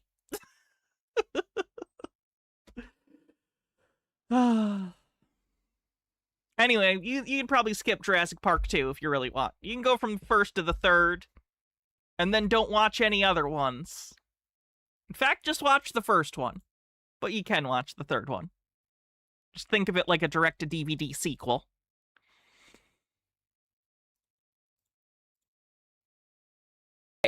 But the bond that Frankie and I have... But the bond that Frankie and I have... This is called I'm Not Gay, but... But the bond that Frankie and I have is so genuine and sincere that I truly feel like he is my boyfriend. I was gonna say, if I ever question my sexuality, you do first and personal experience. Thank you. Sounds good. If I was gay, dude, I would be obsessed with you. I mean, I am. I'm not gay, but if I was, he'd be my man for sure. Too bad I'm not gay, right? We live together. Guys, just suck each other off. It's fine. Dude, just, you can kiss. You can kiss. You're both single? You can kiss. Go for it, guys. You're on national TV. People eat that shit up. Alton Undying says, you need to know my daughter saw the first Jurassic Park movie when she was 5 and spent the rest of the weekend stomping around going, roar, eat cow. It was very funny. That's adorable. Over. Get a room. They have a room. There's just a camera in it.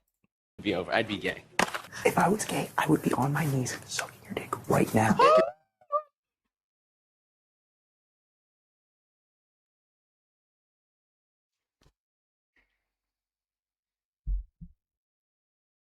Dude, just suck that cock. Just get on. Just do it. Get on those knees, man. You seem to want it a lot. Do it. I don't care. Why? What are you doing? The things up until that point I could read as weird, like, hetero insecurity. Like, they're just like, I'm totally not gay, bro. I'm not gay, bro. Saying if I was gay, I would literally get down on my knees and suck your dick is not... It's not a heterosexual insecurity statement. That is a, I want to suck your dick statement. He'd be my man for sure. Too bad I'm not gay, right? We live together. Terradona says, guys, the closet is already more transparent than a middle school student's backpack. It'd be over. It'd be dark. Over. I'd be gay. If I was gay, I would be on my knees sucking your dick right now. Not even just I would suck your dick. He's like, I would be on my knees, desperate, mouth-watering for your musky balls. What show is this? Is this Big Brother? Do I need to watch Big Brother? What the fuck is this? Lennon Cat says it's like those guys who are like, if I were a girl, I'd let my boys hit it. Like, you can let them now. Now. If I was gay, I would want to be exactly.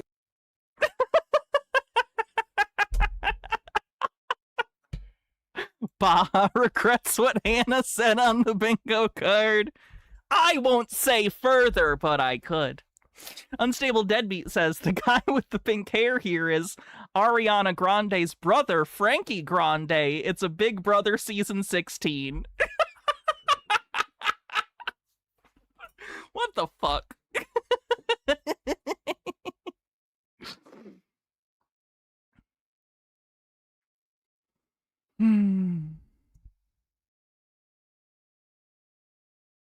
The Jurassic Park theme in minor key.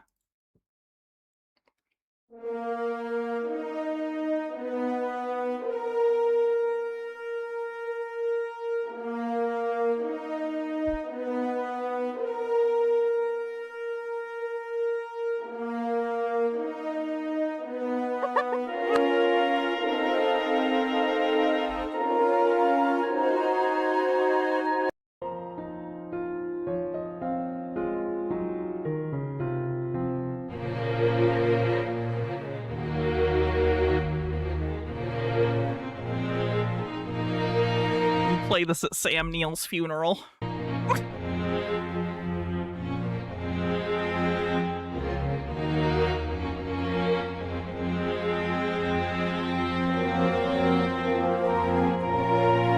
I like looking up minor key versions of songs sometimes, or major key versions of songs in minor. It's always fun.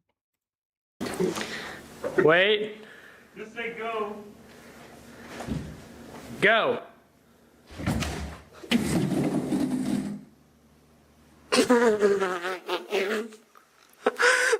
Oh my god! The worst thing is I don't even know if we're gonna use that take. What? No. It's part of our history. Yeah, and it's also gonna be. Oh, you've never seen this Big Bird video? A deduction from our security deposit. Alright. It's a pretty famous, like, clip and gif. So this is, like, behind the scenes. You think you can reach the door from here? Go. Go? Yeah.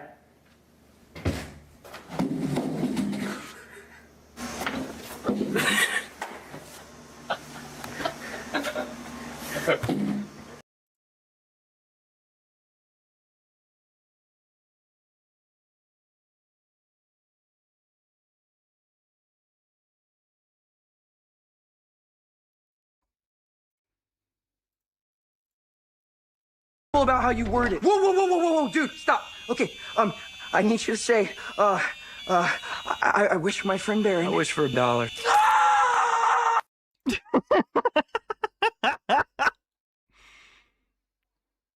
I wish for $1.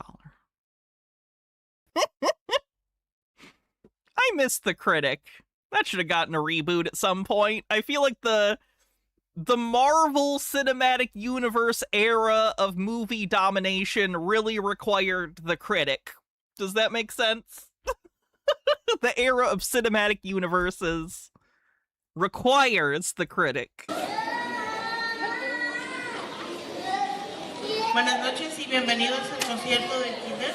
Y el tema. Oh yeah, racist guy. I don't care to watch that. I don't want to see some racist guy right now.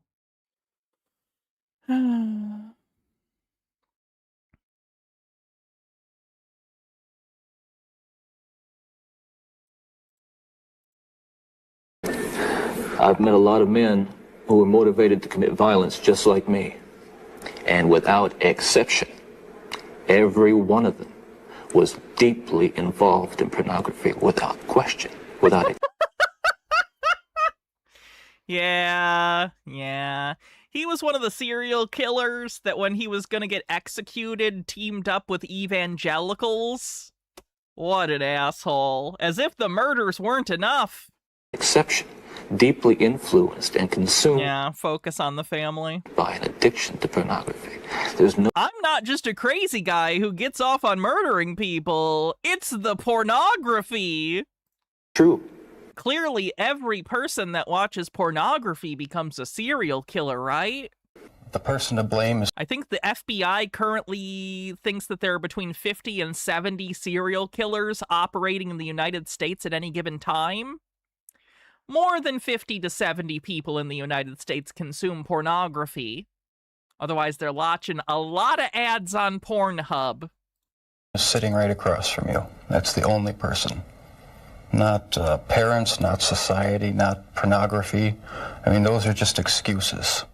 What do you think about what he said about pornography? Bittergrin says every serial killer used porn. They used oxygen too. Pornography? I've been looking at it all my life and it hasn't affected me anything.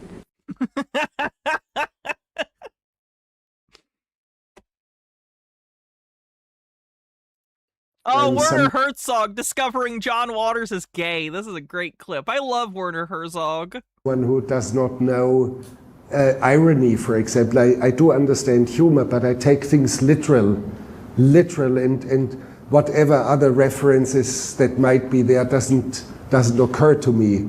So for me, a chair is a chair, and I do not reference to other possibilities. What could the chair refer to in a very simple, very simple term? How straightforward and simple I see. For me, a man is a man. I cannot distinguish a gay man from a straight man. I just cannot distinguish unless the man comes in drag and is so obvious. That's problematic, but I'll let him have it. He did Grizzly Man. That's fine. Obvious. I give him a pass on that one. How about it? Gay, then I would notice. His movies are really relatable to you as an autistic person. Yeah. Oh, hold on. Let me show you real quick.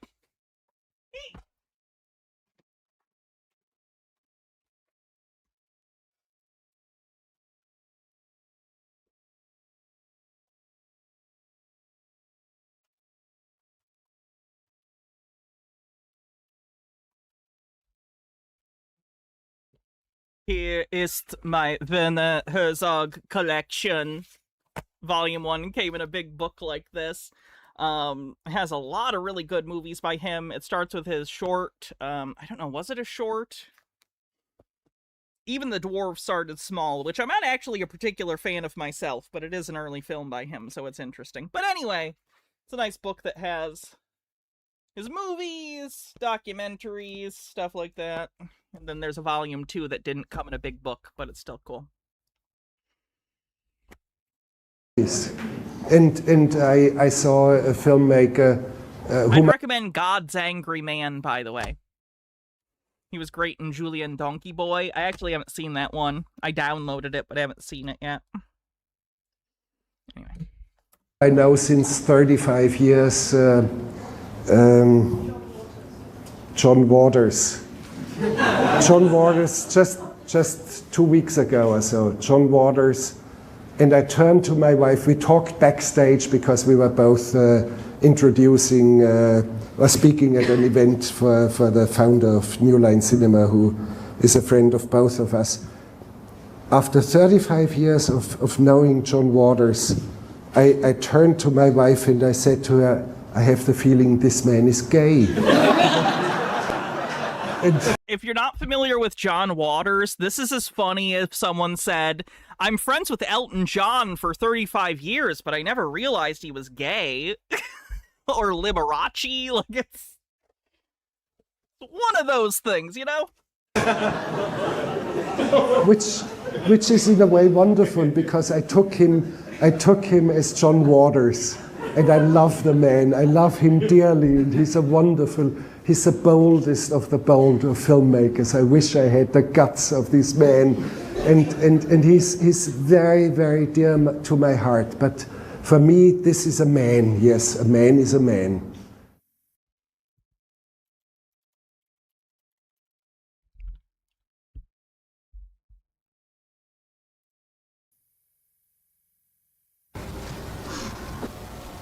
Hello, I'm John Waters, and I'm... Lennon Cat says it was literally the conceit of a Simpsons episode where Homer didn't realize he was gay. True, and that was also a joke, because Homer is... Homer. That is a great episode, though. The gay steel mill. What a funny joke. We work hard, we play hard. Can I play gay steel mill? Maybe a little bit.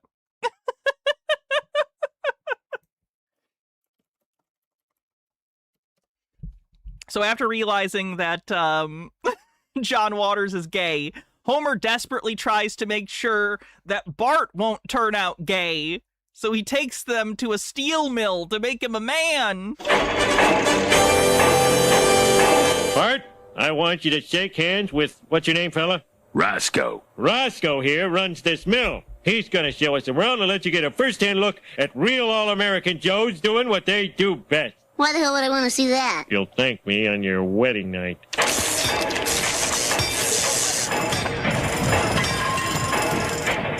Hey, listen up. I want all of you to say hello to the Simpsons. Hello!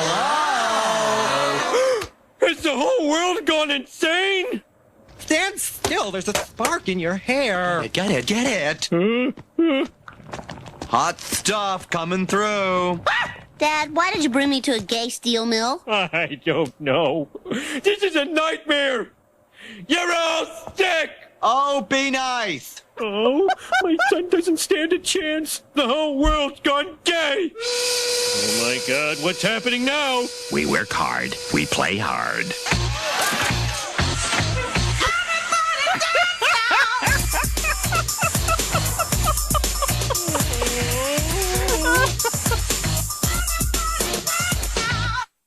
Has anyone ever done a pop-up gay club themed after the fake Anvil gay club from the gay steel mill?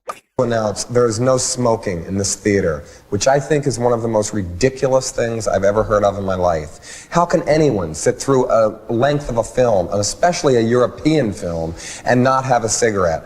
But don't you wish you had one right now? And I'm telling you that smoke anyway. It gives ushers jobs, and if people didn't smoke, there would be no employment for the youth of today. So once again, no smoking in this theater.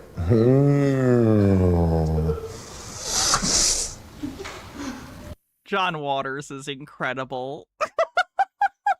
Just gonna listen to him talk all day.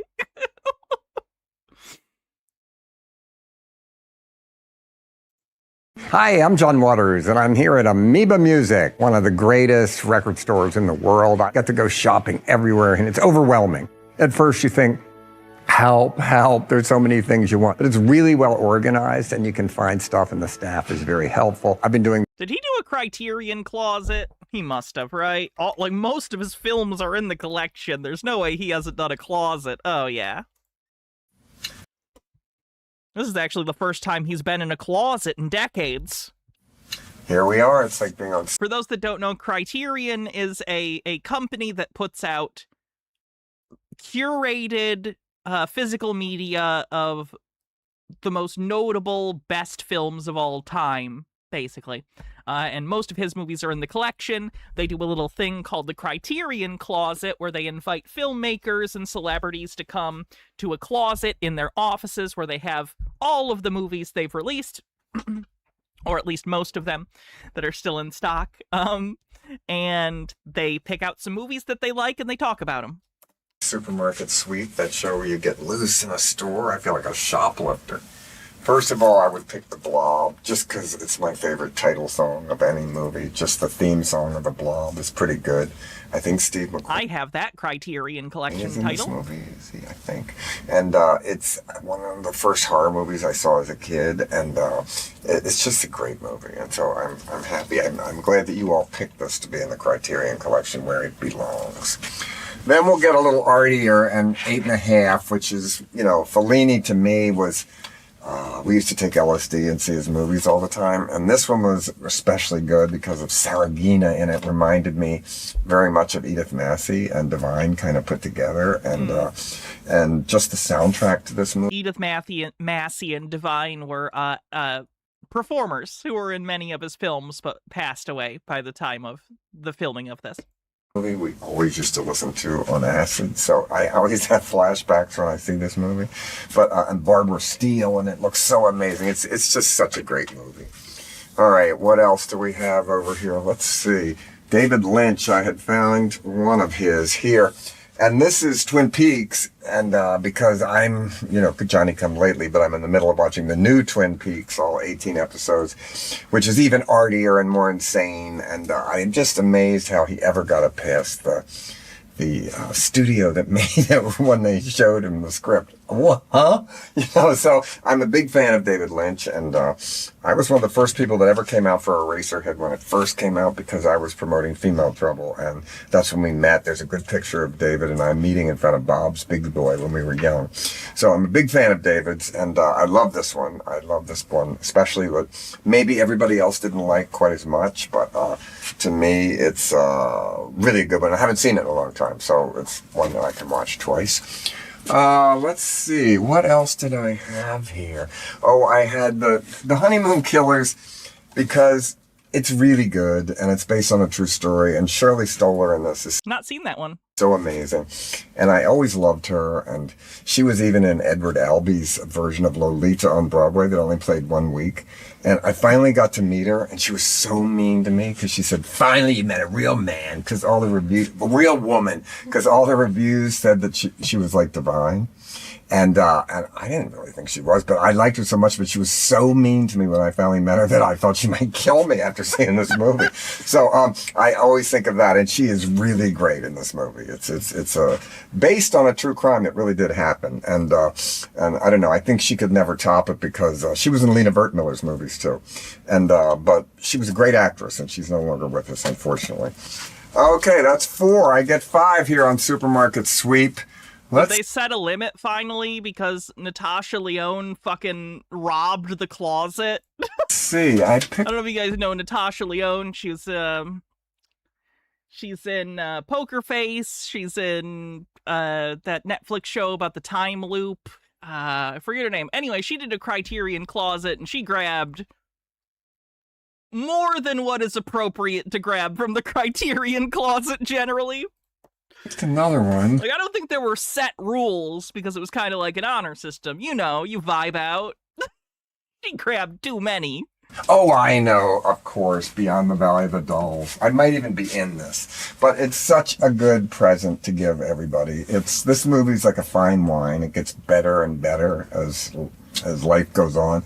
I remember I saw it in the movie theater the day it opened, and I thought, how many did she take? I think like double what people normally take at minimum, and she took some of the like big box sets too. She took like a really... it was so insane, this movie, and Roger Ebert, who was never very kind to me in his reviews, it is the best thing he ever wrote, really, the screenplay. It's much better than his film criticism. Thumbs up and thumbs down. This is what Roger Ebert should be remembered for. And that's a very funny and mean thing to say about Roger Ebert. I don't know. It's just a movie that it's almost... She took 34? There's no way. Impossible to watch it and not love it. I don't know. I'm so happy that this is, and they did a really beautiful job on this version too. All the people that were in it are interviewed and stuff. So let's see that Criterion. I'm just gonna skip and see how many she fucking takes. Oh my god, it's to hang out with Chris Hedges. See at the end how many does she get. Thanks for having me, and adios, amigos. Oh my god, yeah, normally people grab 5. People will grab 5-ish. Hold on. Oh my god. 1, 2, 3, 4, 5, 6, 7, 8, 9, 10, 11, 12, 13, 14, 15, 16, 17, 18, 19, 20. Ah!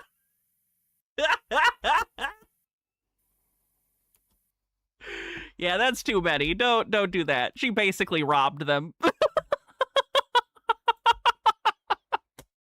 I find that so funny.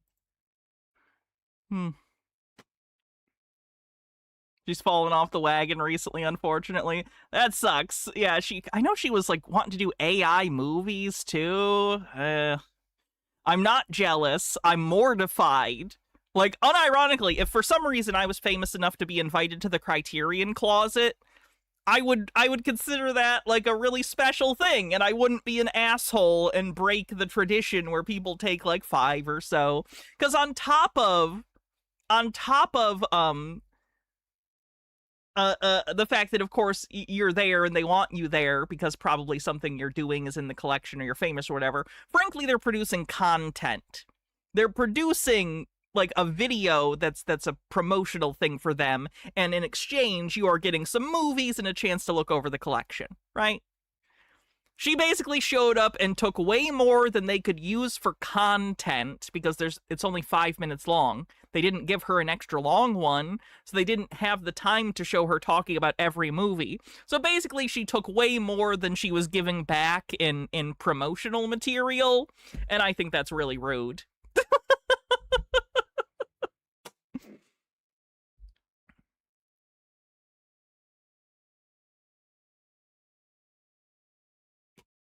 She's the 3rd. Oh my god, people took more than her? When? Did she really take the most of all time? Let's see. 3rd behind Barry Jenkins and the Softy brothers. The Softies did it! See, that's crazy. I think that's terrible. I think that's terrible.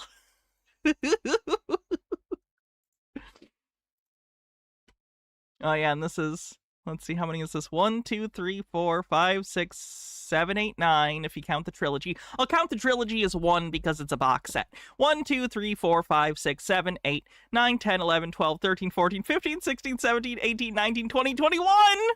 Oof! I'd feel like such an asshole. I don't get it. Anyway.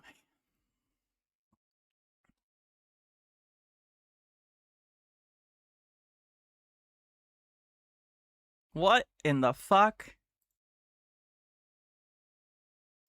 Pickle Surprise, 1989.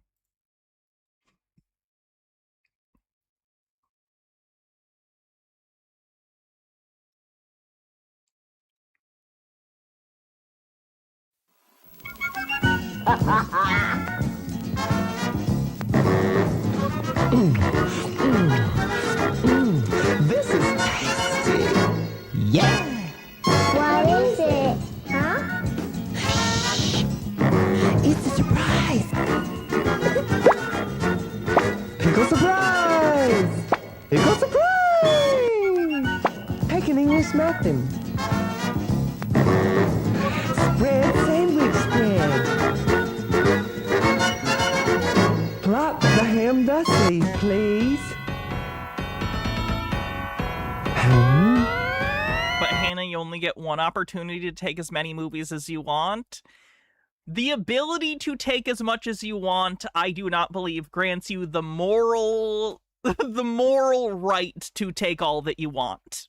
Does that make sense? Just because I could take all that I want, in theory, does not mean that I should. Did I say ham? Repeat my mantra. Ham. Oh my god, you mentioning the Jason Bear reminds me we have to watch the trailer for Crystal Lake. God damn it. Ham. Ham.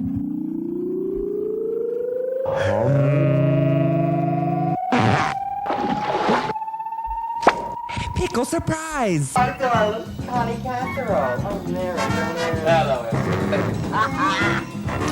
Where's the pickle? That's the surprise. Pickle surprise. I feel like I just watched Laugh-In on acid.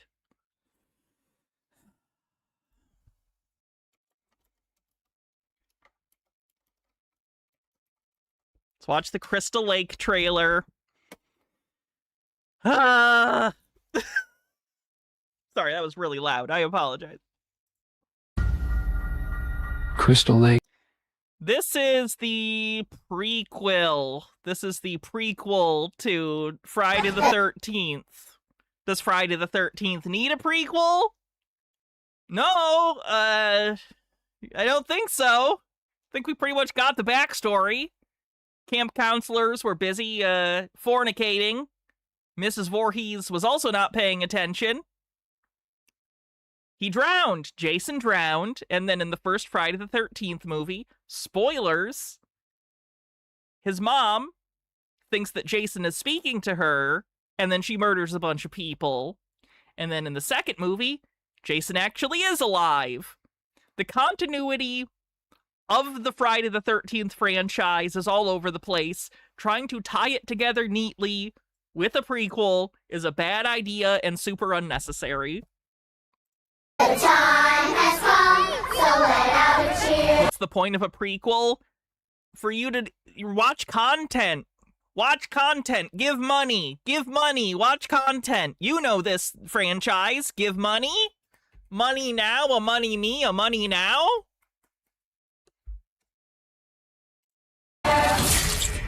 It's like someone put a curse on this town. From the world of Friday the 13th. It's not a world. It's a series of slasher films. It all started when that kid drowned last summer. Jason! There's something in these woods, and all it knows how to do is kill.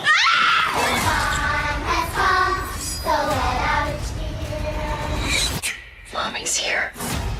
So Jason is born on Friday the 13th. That's already canon. That's fine. Camp Crystal Lake, oh, we love you. I have not seen that, James. Oh, that wasn't the whole trailer. That was the teaser. Sorry. They did a whole official trailer. No, not the concept. The real one. Jesus Christ, this came out recently.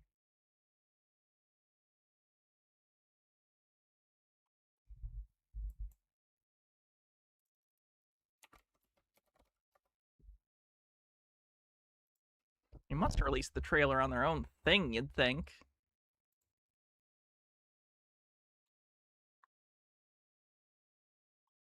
It's not the full one I saw, though. There was a fuller trailer. That's annoying.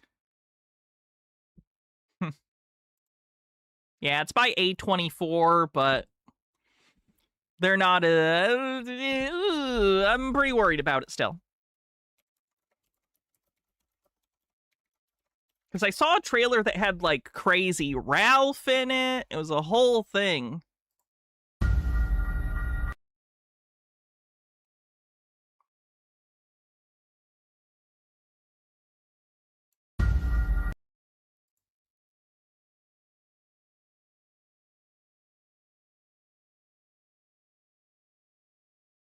Maybe I watched a fan one that was mixed in, and that's why.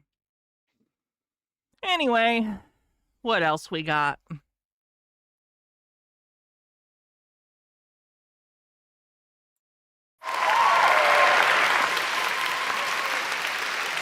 Hannah's Live, you should check it out. I hate that bitch. Absolutely not.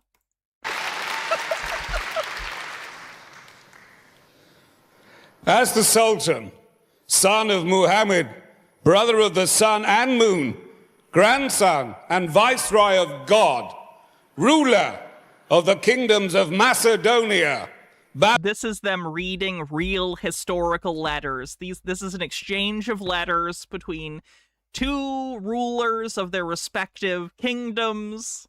Babylon, Jerusalem, Upper and Lower Egypt, Emperor of Emperors, Sovereign of Sovereigns, extraordinary knight, never defeated, steadfast guardian of the tomb of Jesus Christ, trustee chosen by God himself, the hope and comfort of Muslims, and great defender of the Christians. I command you, the Zaporovian Cossacks, to submit to I should point, yes, they're not all historical letters. This one is, though.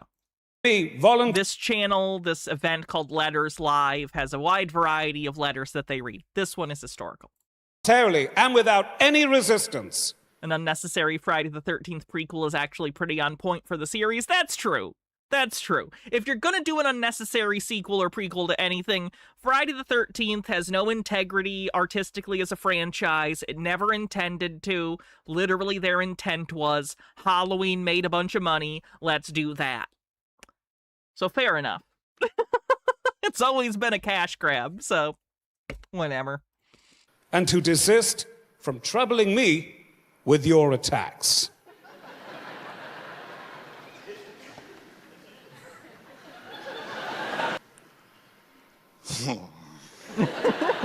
I love Capaldi so much.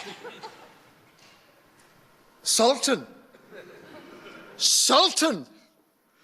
Turkish devil, and damned devil's kith and kin, secretary to Lucifer himself. What kind of knight are you, huh? You can't slay a hedgehog with your naked ass. You know what? The devil shits in your army, eats it. You will not, you son of a bitch, make subjects of Christian sons. We've no fear of your army.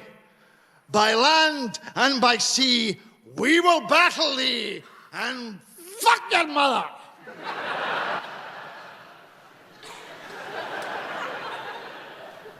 You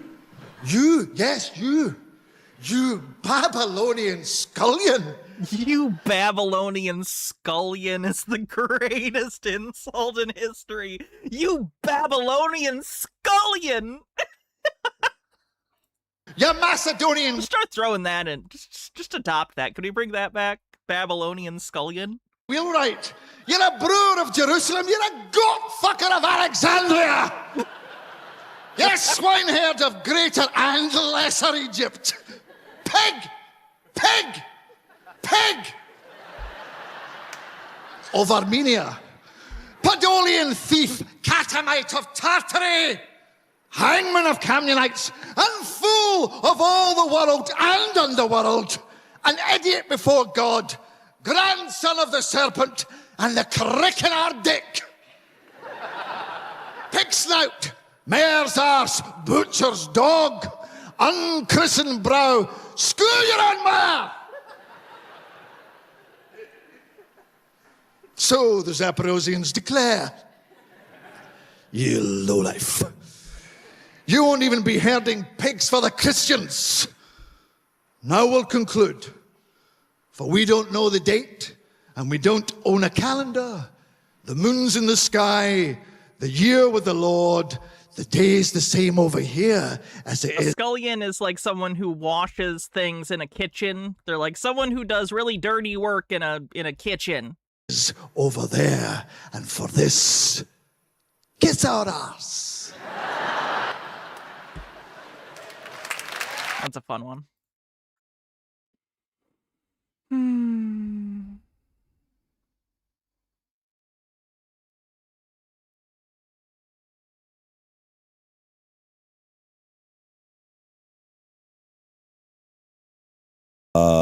A luxury you can't live without. A luxury I can't live without. Coffee. I really like good It's not coffee. a luxury. You can get it anywhere. I guess, yeah, like good coffee. What's I love coffee, too. I like nice socks. Socks. Your socks, what you put in your shoes? Yeah, I really love them. I like kind of like, cozy feet.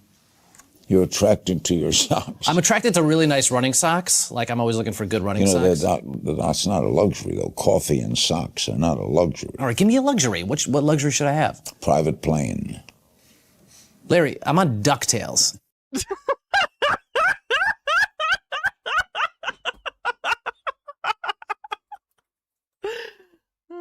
Oh, Dirk Gently. I love the Dirk Gently detective agency. Holistic detective agency. What a fun show.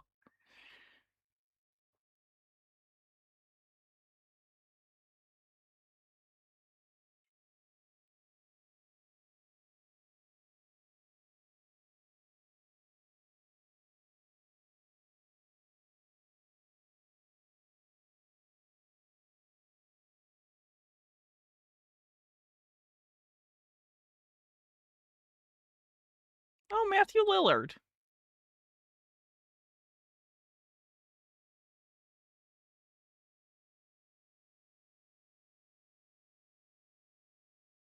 Oh my god, have you guys seen The Rehearsal? If you hadn't, please watch The Rehearsal. I don't want to play clips of it because I don't want to get in trouble. Kaj Malej posted anything? Of course he hasn't. You have to pee, no one say anything funny while you're gone? I'm not worried about it, to be honest.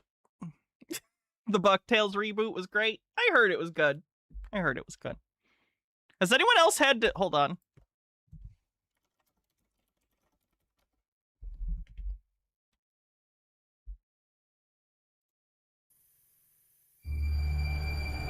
Is anyone familiar with this?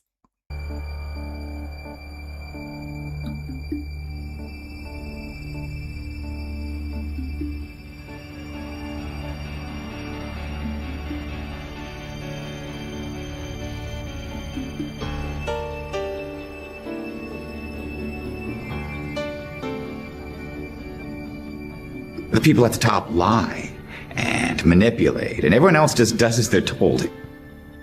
Look, people like you and me, we don't have friends. We have targets.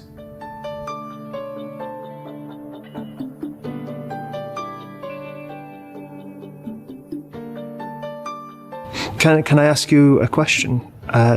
Why did you pick me for this? No, you're not my best, it's true. But you do have useful skills and you're in the right country. But more importantly, look around you. Everyone in that office is a sheep, blindly doing what they're told, when they're told, all to line someone else's pockets. Be honest, Mark. You look like you belong there. You look like a sheep.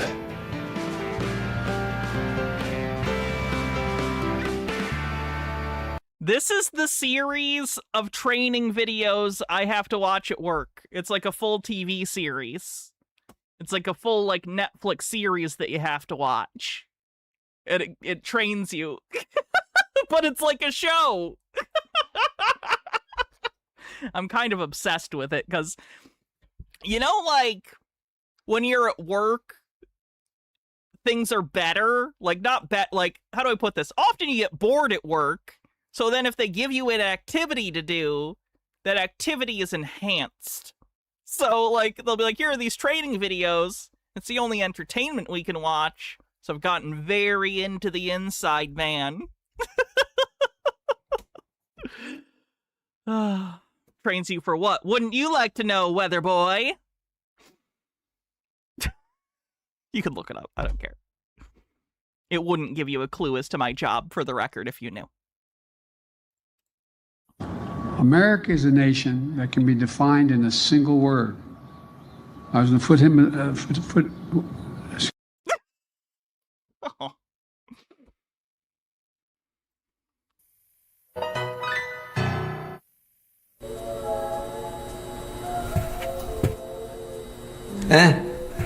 I get it. No, it's bedrooms, bathrooms. I get it. It's great. I get it.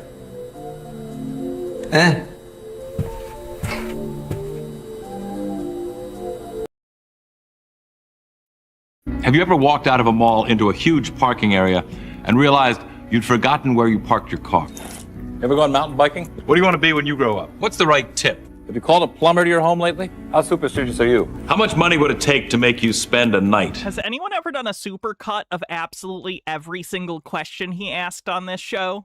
In a cemetery. Would you display this as a trophy? Do you have a pet? Do you have a sweet tooth? Do you believe in the power of a curse? Have you had your hearing tested lately? Planning a trip soon? Can you remember the tallest man you've ever seen? Do you love to go a-wandering beneath a clear blue sky? Have you noticed what big stars real estate agents have become? Are you careful with your personal records? Does your computer ever seem to have a mind of its own? Have you ever visited a Chinatown section in a major city? Have you ever visited a flea market? Have you ever visited a truck stop? Did you ever have a job as a waiter? Have you noticed how many successful restaurants are theme-based these days? Have you ever had the desire to write your initials in wet cement? He made his career asking stupid questions.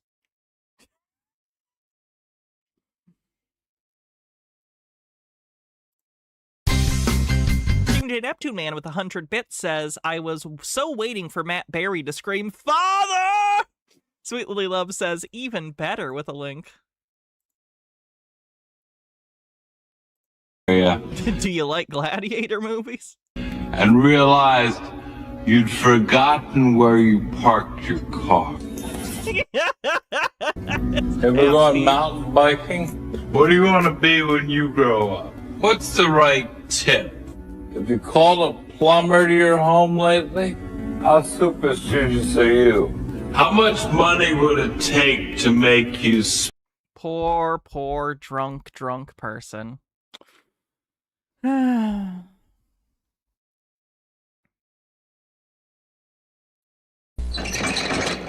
Non-toxic to man, non-toxic to cocks. Cock sure. Oh, it's just on the nose. I thought it was a real product named something silly. I reject your reality and I substitute my own.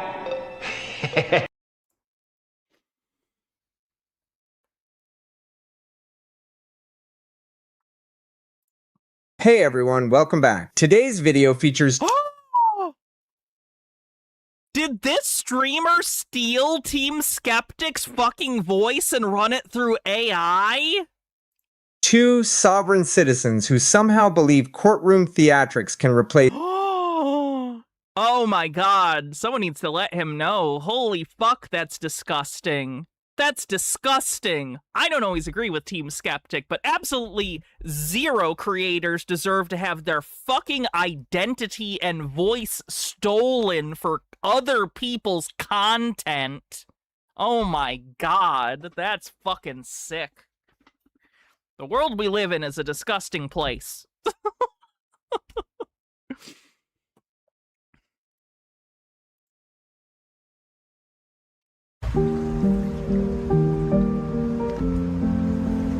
Really hopeful that that is an ink. Let's have a look. What was that link so you can report it? Yeah, hold on. Did I already exit it? I can bring it back up if I did. I did. Let me grab that real quick. That's the wrong one. Do I need to, like, go back? Is it from... Yeah. And I'll just look in my history. There it is. Place actual... Here's the link if you want to report it.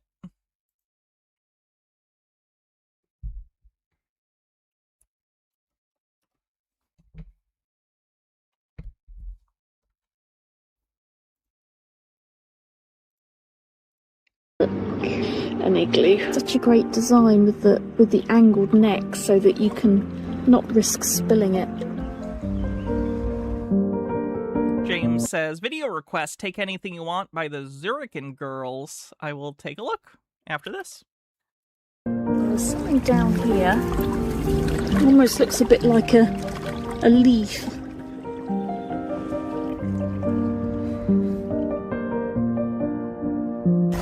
And it's a ring, silver ring. I don't imagine it's got too much age to it, but they all count.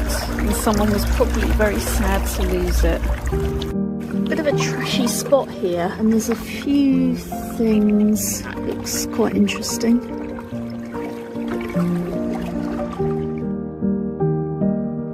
Just seeing the edge, just the edge of a bit of metal. Could be something, could be nothing. Bit of pottery next to it. And a tooth. Well, that is definitely the fitting for a brooch. I'm looking forward to cleaning that up. It's insane to think how long that's been in that water.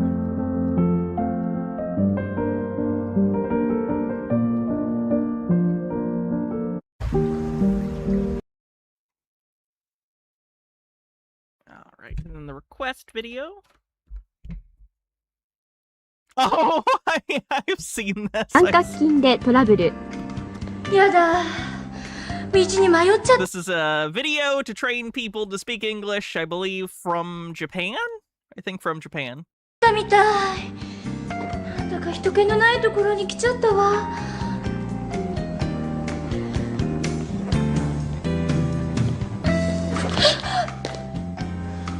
Shut up! Don't say a word. Why is his mask like that?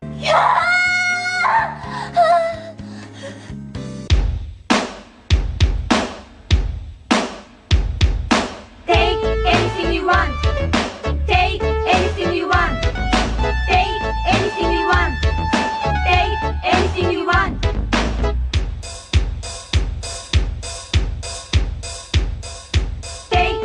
脇を締めてテイク。開いて anything。最後 you want で腕を伸ばします。Take anything you want.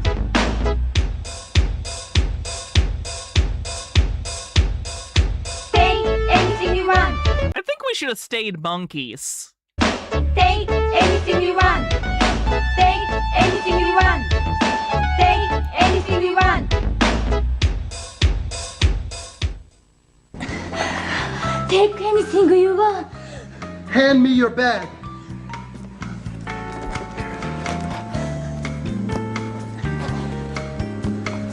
Don't move!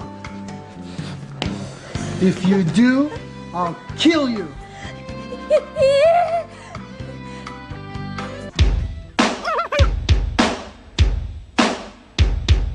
Spare me my life. Spare me my life.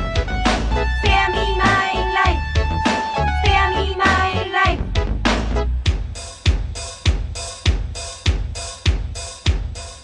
Spare me my もうお手上げよ。文字通りそんな気持ちで腕を上げてください。 Spare me my life. Spare me my life.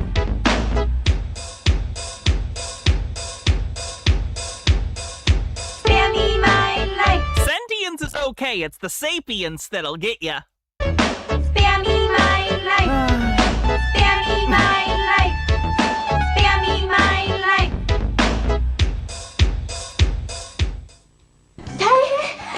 大変よ。 What's the matter? ね。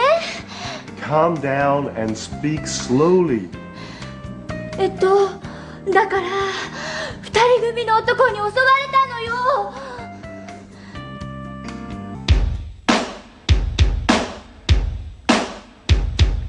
I was robbed by two men. I was robbed by two men. I was robbed by two What happens if it's not by two? men. I was robbed by two men. I guess we gotta assume they already went over numbers. 大魔人になった気分で腕を動かします。 Show Gladio says if I had to be in this VHS, I would not want anyone to spare my life. I was robbed by two men.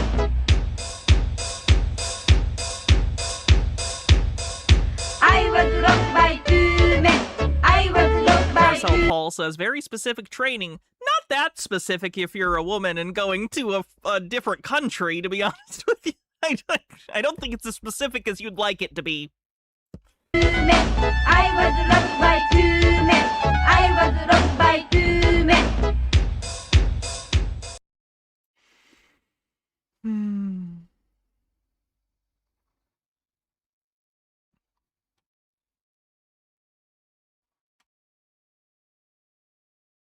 You don't have to apologize. You're not the person doing terrible things. You're fine.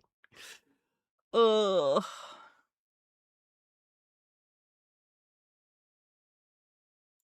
Worst line in movie history.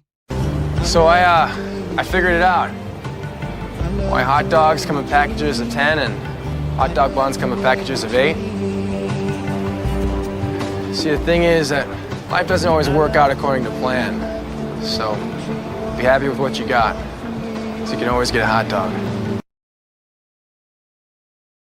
That's pretty bad. What movie is that from? Oh, it's from Bulletproof Monk. That'll do it. No, Mr. Electric! For every person who dreams up the electric light bulb, there's the one who dreams up the atom bomb. Thanks, Mr. Electric. It's Morbin time. Time to die! No, it's Morbin time.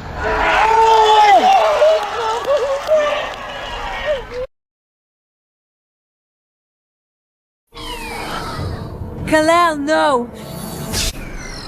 Kal-El, no! Kal-El, no!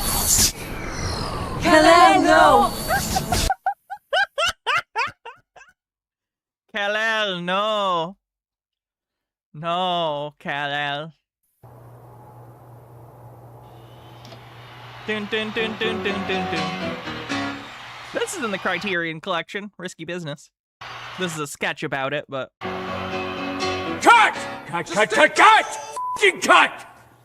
Did anyone else see this? Someone just took a dump in my eyes.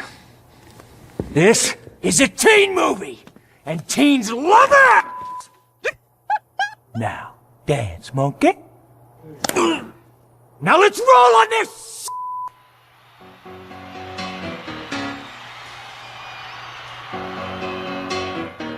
Just take those old records off the shelf. Funny.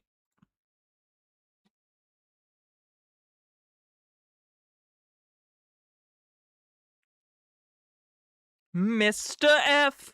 Mr. F. Arrested Development is great. Mr. F. We have no plans. We have no hope. What's that from? Shit, I wish I knew what that was from. That was pretty good. Mr. F.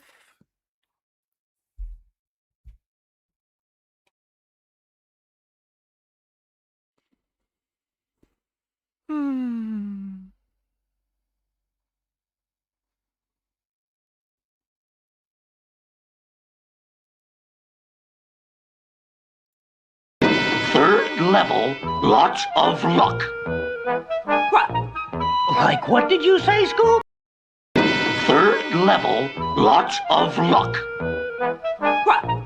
Like what did you say, Scoop? My name is Giovanni Giorgio, but everybody calls me Giorgio.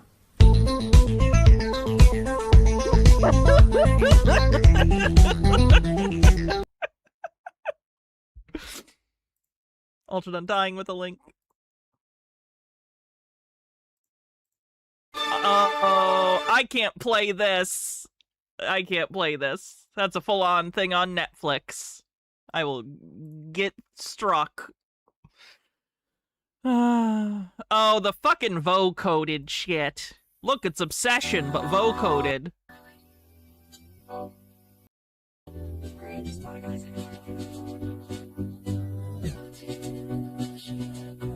I don't get it. I don't get what people get out of this. I guess if you want to watch Obsession, but not watch Obsession. They have it of Shrek, too. I think it's a meme. I think it's some kind of meme I'm too old to understand.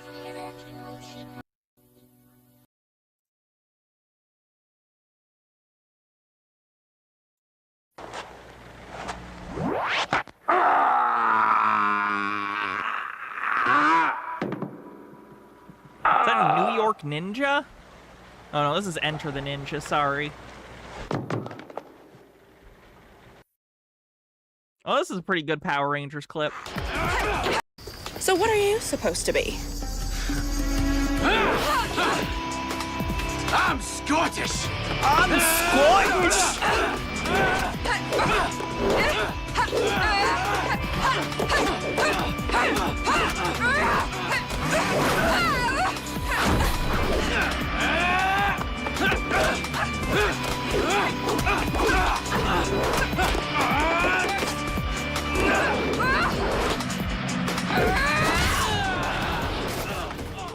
Yes, he canonically said that. He is Scottish. The character's Scottish.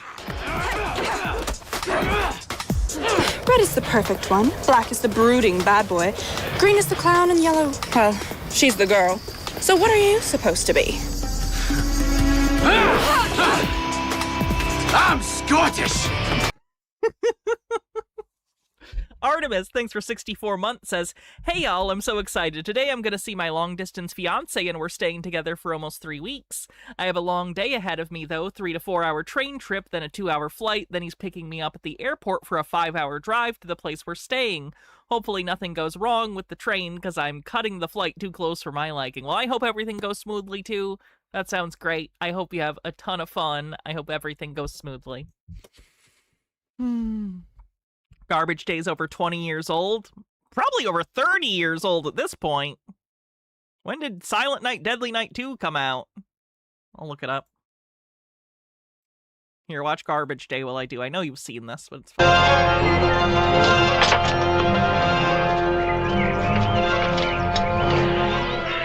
Garbage Day!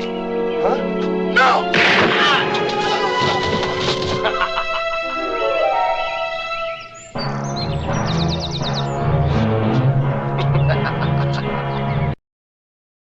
It's actually, let's see, it was in 87, so 97, 2007, 2017, 2026. Is that 39 years old? Oh, fuck. Ultimate Undying says, Hannah, watch the Antichrist breakdown animation I sent you. It's fucking amazing. Where is it? I don't remember where it is.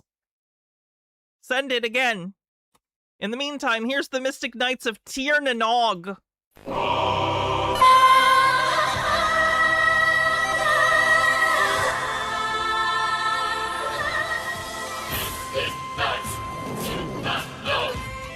This was an attempt at American tokusatsu based on medieval fantasy? Mystic Knights.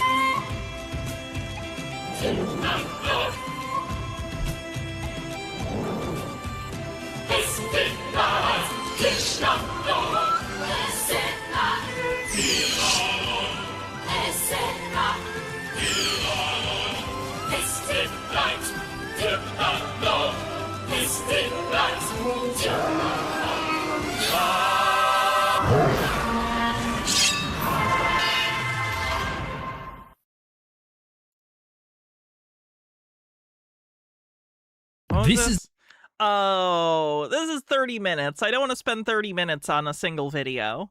And also, this is kind of just someone else's... Oh, wait. Bible animations. Is this like a thing I could...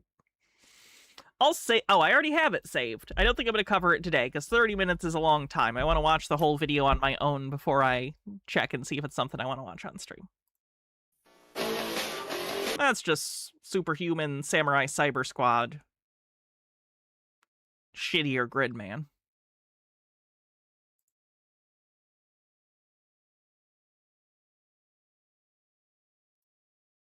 Miller wrote the screenplay for The Misfits, the last feature film for both Clark Gable and this actress. Ooh, fuck. River Phoenix. Who's River Phoenix? Lewis. Who is Marilyn Monroe? Yes, his wife. A. Miller for 1600. Answer. Daily Double. All right. Oh, I was thinking of The Outsiders. Not Cat Andrew. Sorry. But you get pretty close. Was River Phoenix in The Outsiders? And I didn't hear them say actress. I apologize. I'll wager 5,000. That'll put you up there. Here is the clue.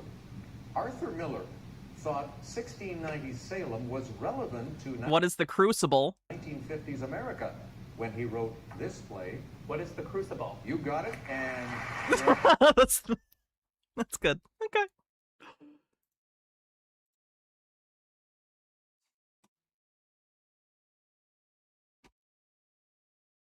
I think I'd be good at, like, 90s Jeopardy, but Jeopardy's really hard now.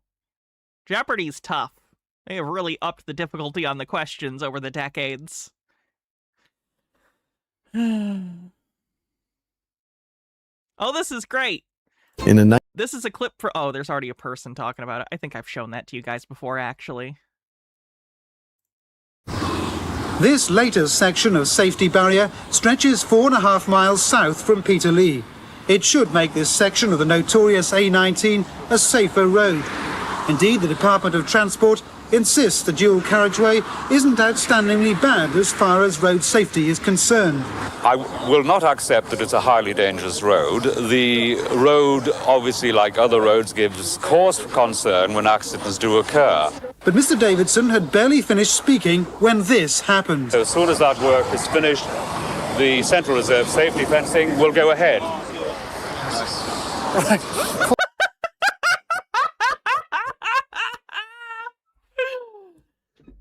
You'll never be as funny as the universe, I'm telling you. Yeah. Luckily, no one was hurt in the crash. It was just another example of how hazardous the A19 can be.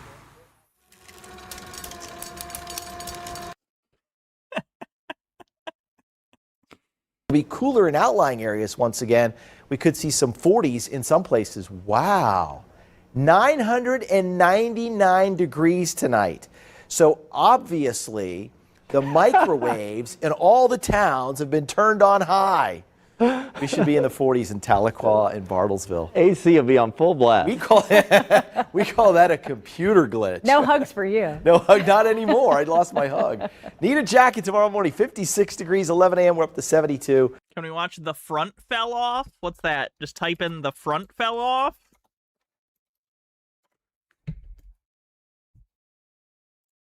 Senator Collins, thanks for coming in. It's a great pleasure, thank you. This ship that was involved in the incident off Western Australia this week... Yeah, the one the front fell off? Yeah. Yeah, that's not very typical. I'd like to make that point. Well, how is it untypical? Well, there are a lot of these ships going around the world all the time, and very seldom does anything like this happen. I just don't want people thinking that tankers aren't safe. Was this tanker safe? Well, I was thinking more about the other ones. The ones that are safe? Yeah, the ones the front doesn't fall off. Well, if this wasn't safe, why did it have 80,000 tonnes of oil on it? Well, I'm not saying it wasn't safe. It's just perhaps not quite as safe as some of the other ones. Why? Well, some of them are built so the front doesn't fall off at all. Well, wasn't this built so the front wouldn't fall off? Well, obviously not. How do you know? Well, because the front fell off and 20,000 tonnes of crude oil spilled into the sea caught fire. It's a bit of a giveaway. I just like to make the point that that is not normal. Well, what sort of standards are these oil tankers built to? Oh, very rigorous maritime engineering standards. What sort of thing? Well, the front's not supposed to fall off for a start. And what other things? Well, there are regulations governing the materials that they... Have I heard about the Count Binface stuff in the UK? I've heard about him in previous years. I've not heard much this year. Can be made of? What materials? Well, cardboard's out. And? No cardboard derivatives. Like paper? No paper. No string, no sellotape. Rubber? No, rubber's out. They've got to have a steering wheel. There's a minimum crew requirement. What's the minimum crew? Oh, one, I suppose. So the allegations that they're just designed to carry as much oil as I'm aware this is Australian. They said Australian at the beginning. possible. Plus their accents are Australian. How are the consequences? I mean, that's ludicrous. Absolutely ludicrous. These are very, very strong vessels. So what happened in this case? Well, the front fell off in this case, by all means, but it's very unusual. But Senator Collins, why did the front book fall off? Well, a wave hit it. A wave hit it? A wave hit the ship. Is that unusual? Oh, yeah. At sea, chance in a million. So what do you do to protect the environment in cases like this? The ship was towed outside the environment. Into another environment? No, it's been towed beyond the environment. It's not in the environment. No, but from one environment to another environment. No, it's beyond the environment. It's not in an environment. It has been towed beyond the environment. Well, what's out there? Nothing's out there. Well, there must be something out there. There is nothing out there. All there is sea and birds and fish. And? And 20,000 tonnes of crude oil. And what else? And a fire. And anything else? And the part of the ship that the front fell off. But there's nothing else out there. Senator Collins, thanks for joining us. It's a complete void. Yeah, we're out of time. The environment's perfectly safe. We're out of time? Yeah. Can you book me a cab? But didn't you come in a Commonwealth car? Yes, I did. But what happened? Oh, the front fell off. That's funny. Have I seen Gilbert Gottfried on Hollywood Squares? I'm sure. Gilbert Gottfried. Gilbert Gottfried! Okay! For a 5-square win. Gilbert, Playgirl magazine's clinical sexologist, says, I think we should be able to talk about sex the way we talk about what? Soft-boiled eggs, because they don't take under 3 minutes. Damn it, why can't I be on Hollywood Squares? Because I'm not famous? That's a terrible excuse. Because it's not on the air anymore? Even worse of an excuse. No,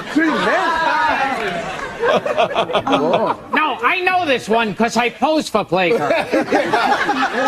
You don't actually see anything because my thumb was in the way.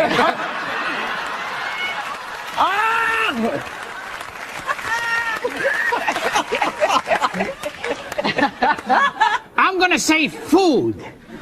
I'll disagree. Food. All right. Now, here's what happens in a case like this. We could have a 5-square win that you could pull off, Valerie, by picking the only square left. But we'll have to wait and find out how you do right after this. Stay there.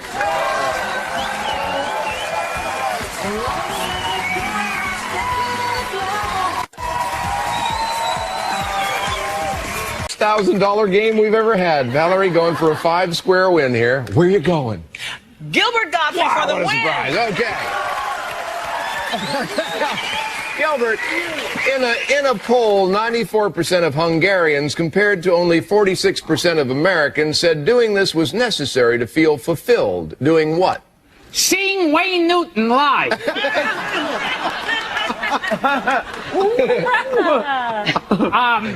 Having a child. I disagree. You fool! having a child is correct, David. David? Gilbert Gottfried. Gilbert Gottfried. You're so confident. All right, Gilbert. He loved it. Here we go. All right. Funny.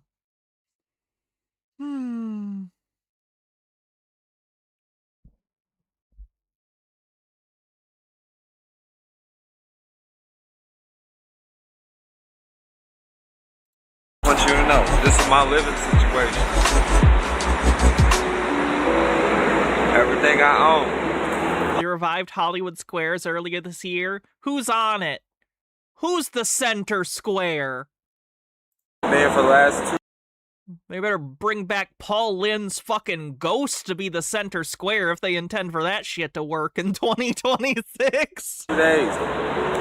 It's all good. I know great things are coming my way. That's why I'm not worried about it, because I believe in my higher power. I believe in myself, and I believe that I can speak things into existence. Let me see. Let's see the bad Hollywood Squares reboot. Let's play some Hollywood Square! Oh, it's on CBS. Of course it's on CBS.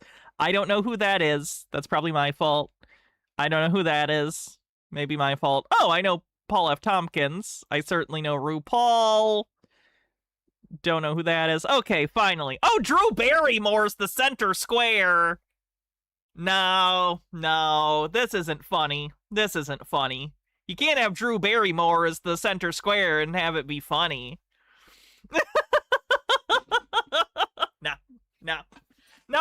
Nope. I like Paul Scheer. He's fine. I said Paul F. Tompkins accidentally. I meant Paul Scheer. I like RuPaul. Fine. Kevin Nielsen can be funny. Margaret Cho's okay. There's no one here that screams to me the Paul Lynde. You need a Paul Lynde. You need a good center square. Examples.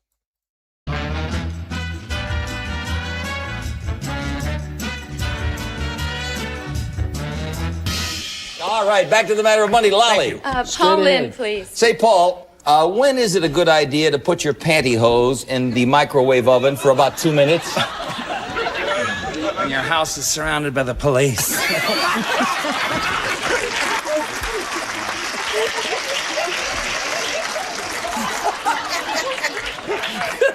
Studies at the University of Wisconsin show that you'll probably live longer if you love only one man or woman at a time. But it is all right to alternate.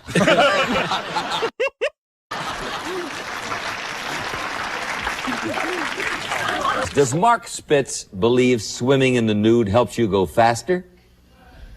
Well, it's easier to stare.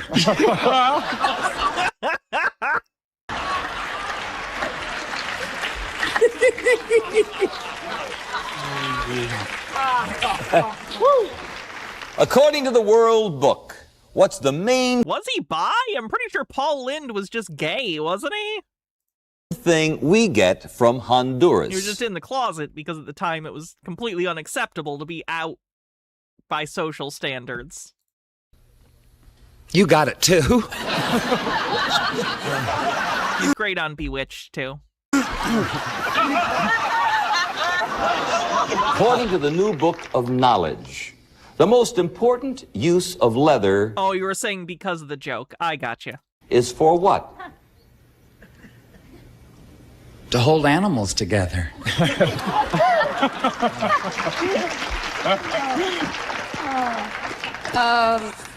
Paul Lynde. Paul, true or false? Women smokers in Uganda traditionally put the lit end of the cigarette into their mouths. Don't tell me what they do with their chewing gum.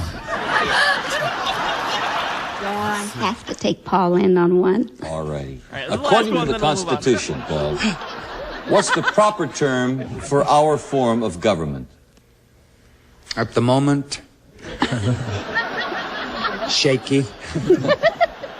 Who was in? Was this Nixon years? Or will you accept?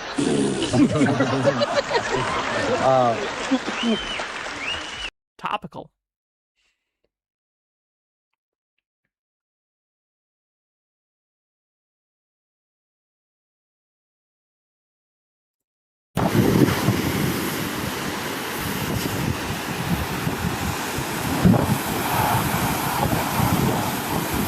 Could have been Carter too. He was quite unpopular in his years.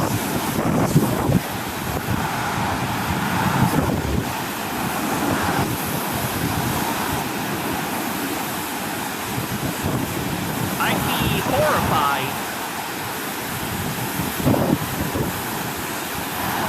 Could have been Ford, yeah.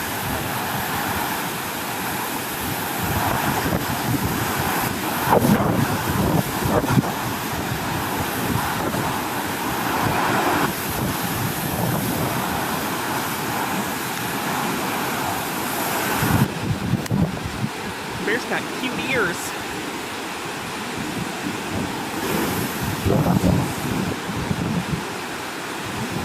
Can we watch another video from the Ronald Reagan channeler? I'd have to look through their stuff. I'll look for the next tinfoil, but I can't right now. It would be a little time intensive for this stream. Because we're almost done.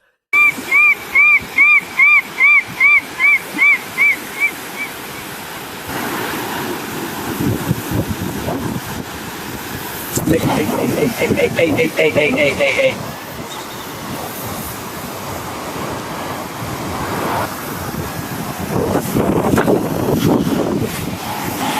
Oh, he's around a ton of bears. Okay. He's a wildlife photographer, so at least hopefully he knows what he's doing.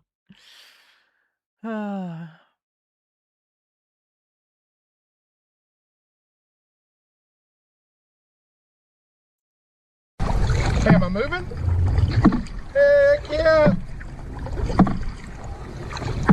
Join the Olympics.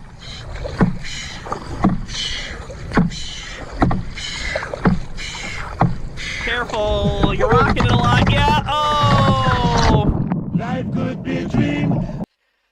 Life could be a dream. Life could. I feel like Don't Rock the Boat would have been a better song. Sit down, sit down, sit down, sit down, sit down, you're rocking the boat. Whatever.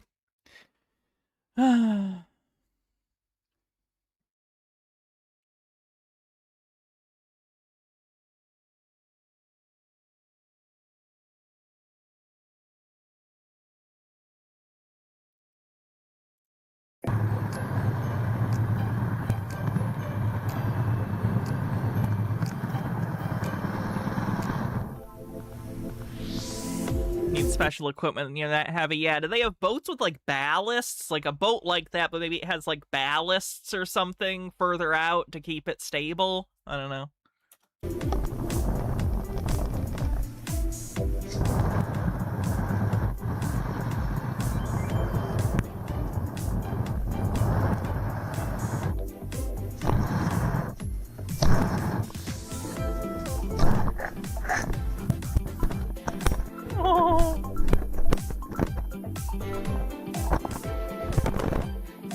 Cute kitty. What's this link?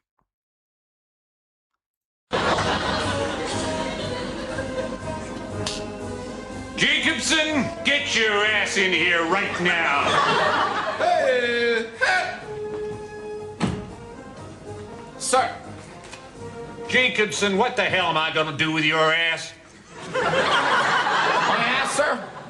Can you think of one goddamn reason why I shouldn't kick your ass all the way from here? Is it a stereotype to English people that Americans say the word ass a lot? I've never considered that, but yeah, ass is like a pretty American slang term. Yeah. To New Mexico? I've never once considered that, but that is a very American thing to say. Sir, if this concerns... You know what the hell it concerns, Jacobson. It concerns your ass. What does it concern? My ass! I know they say arse. Sir!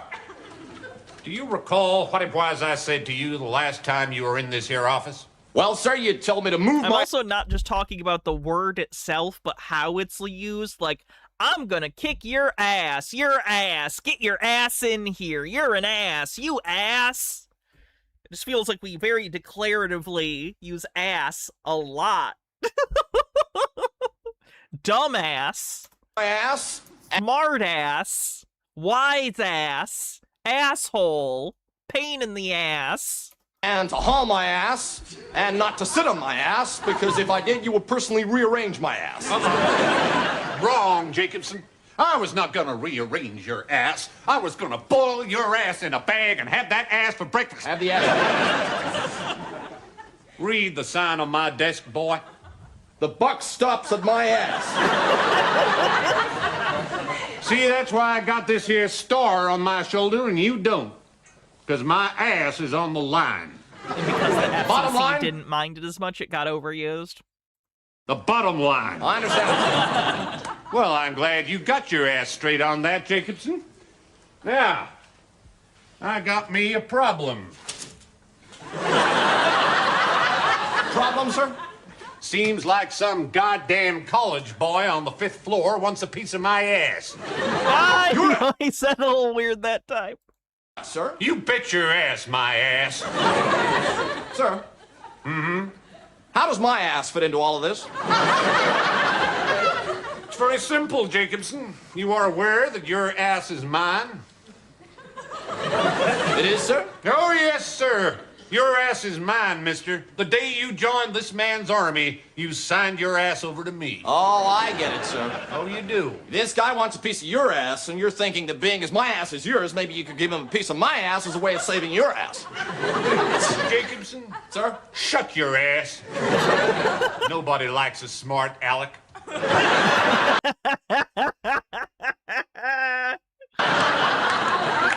Now, you got your ass with you? This isn't Mr. Show. This is a bit of Fry and Laurie. This was in the UK. I don't know if it was on the BBC or if it was on, like, Sky or something. I don't know, but it's from the UK. Right here, sir. Sir, with respect, don't jerk my ass around. BBC. Nice ass.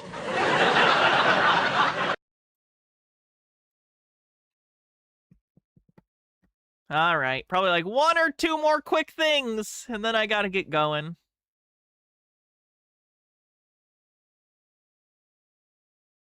Woo, this is scary looking.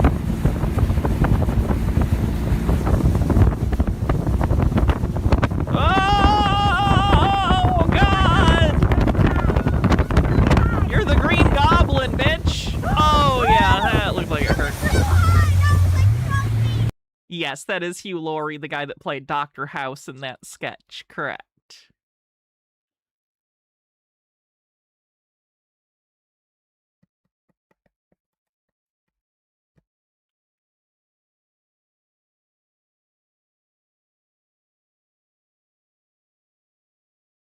This is short and stupid, but it always gets me.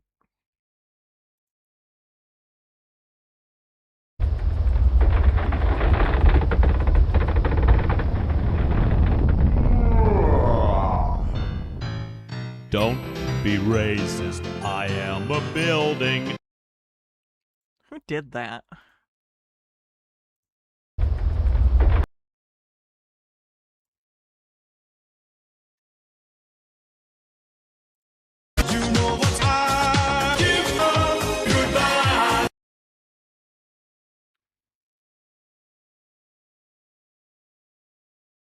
Monster Marathon, 5+ hours of creepy late night horror TV and retro commercials. We need to do a long stream in October where we do that and watch this. We're all gonna have Monsters! That's an episode of Monsters. I remember that one. That's a fun one. What is this? Oh, that's another episode of Monsters. Is that the one with the spider? No, that's not the spider one. I remember this episode, too. This is, I think, of the 80s Twilight Zone. You a date on my mom's. She hasn't had a date since my dad died.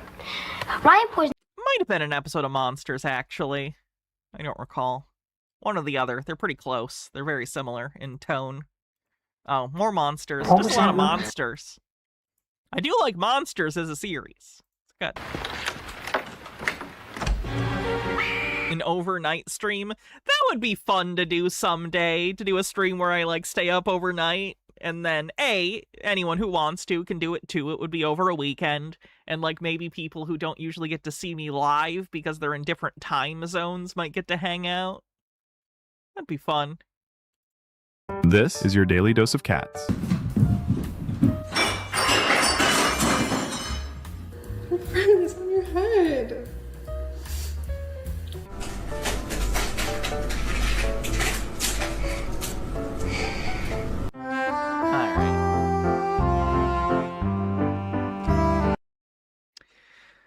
Okay, we gotta call it a day. I gotta get ready to go. So thank you everyone for hanging out. Appreciate y'all.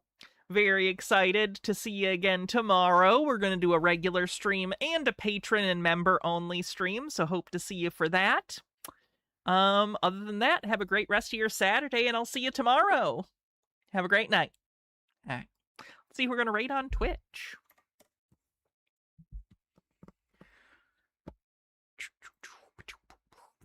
Does anyone have anyone they would like me to raid in particular? There's no one that I necessarily need to raid right now or whatever that I kind of owe back. So if there's no thoughts, I'll give you about 15 seconds. If there's nobody in 15 seconds, I'll do one. 15, 14, 13. There's one. Video Hell System. Remind me next time for Joan Adam, because I saw the other one first.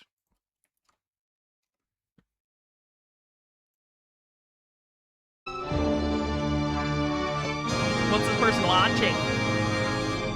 Robo Slasher Marathon. Hell yeah. Oh, is that Chopping Mall?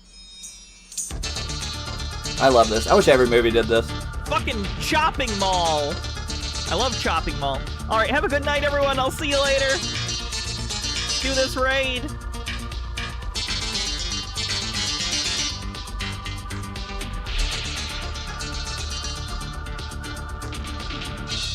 All right, night, everyone. Bye-bye.